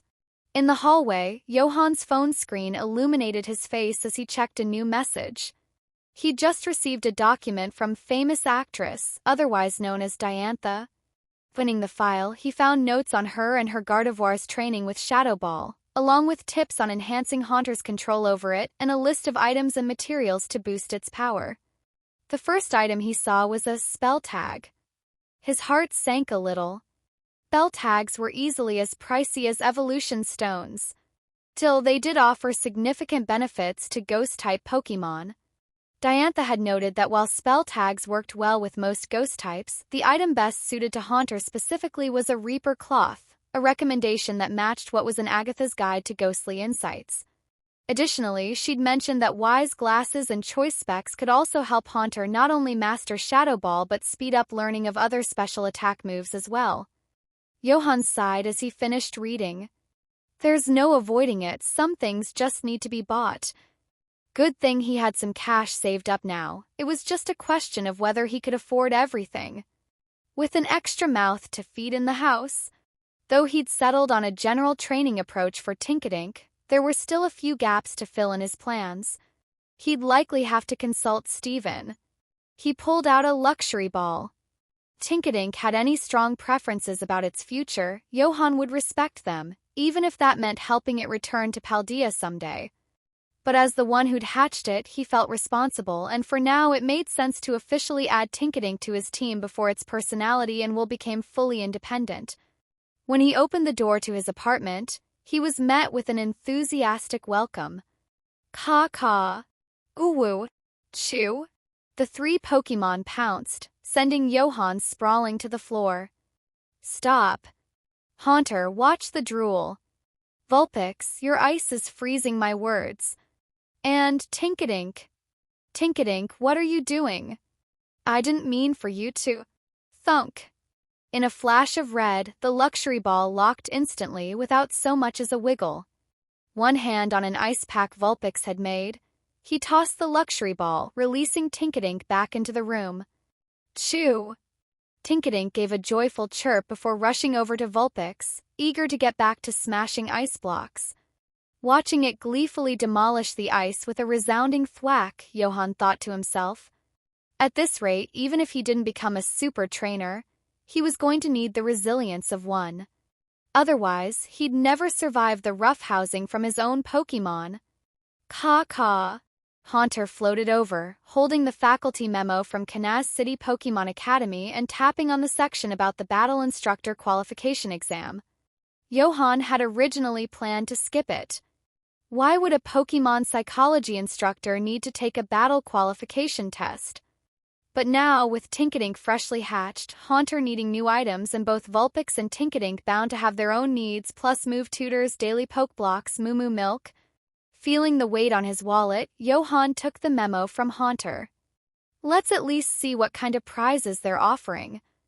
Walking over to his desk, he couldn't help noticing the way Tinkatink had reshaped his laptop into a heart. Well, at least it still worked. Logging into the Kanaz Academy's portal, Johan's eyes widened. No wonder the Academy had such a stellar reputation as Hoen's largest Pokémon Academy, with backing from companies like Devon Corporation and, more importantly, the Hoenn League. The top 4 prizes for the instructor's exams were evolution stones. With only 20 or 30 competitors, even placing in the top 8 would yield some serious rewards. It was easy to see why even former top trainers like Duff were interested in working at the Academy. The instructor rewards alone were worth the effort. Then he noticed something curious about the highest reward for the top-performing instructor. A mystery prize? What's an academy doing offering mysterious prizes? Still, even if he entered, the odds of outcompeting the battle instructors for the top spot were practically zero. The mysterious prize didn't really concern him. If I can place in the top 8, that's already a win. If he wanted to compete, though, he'd need to step up everyone's training right away.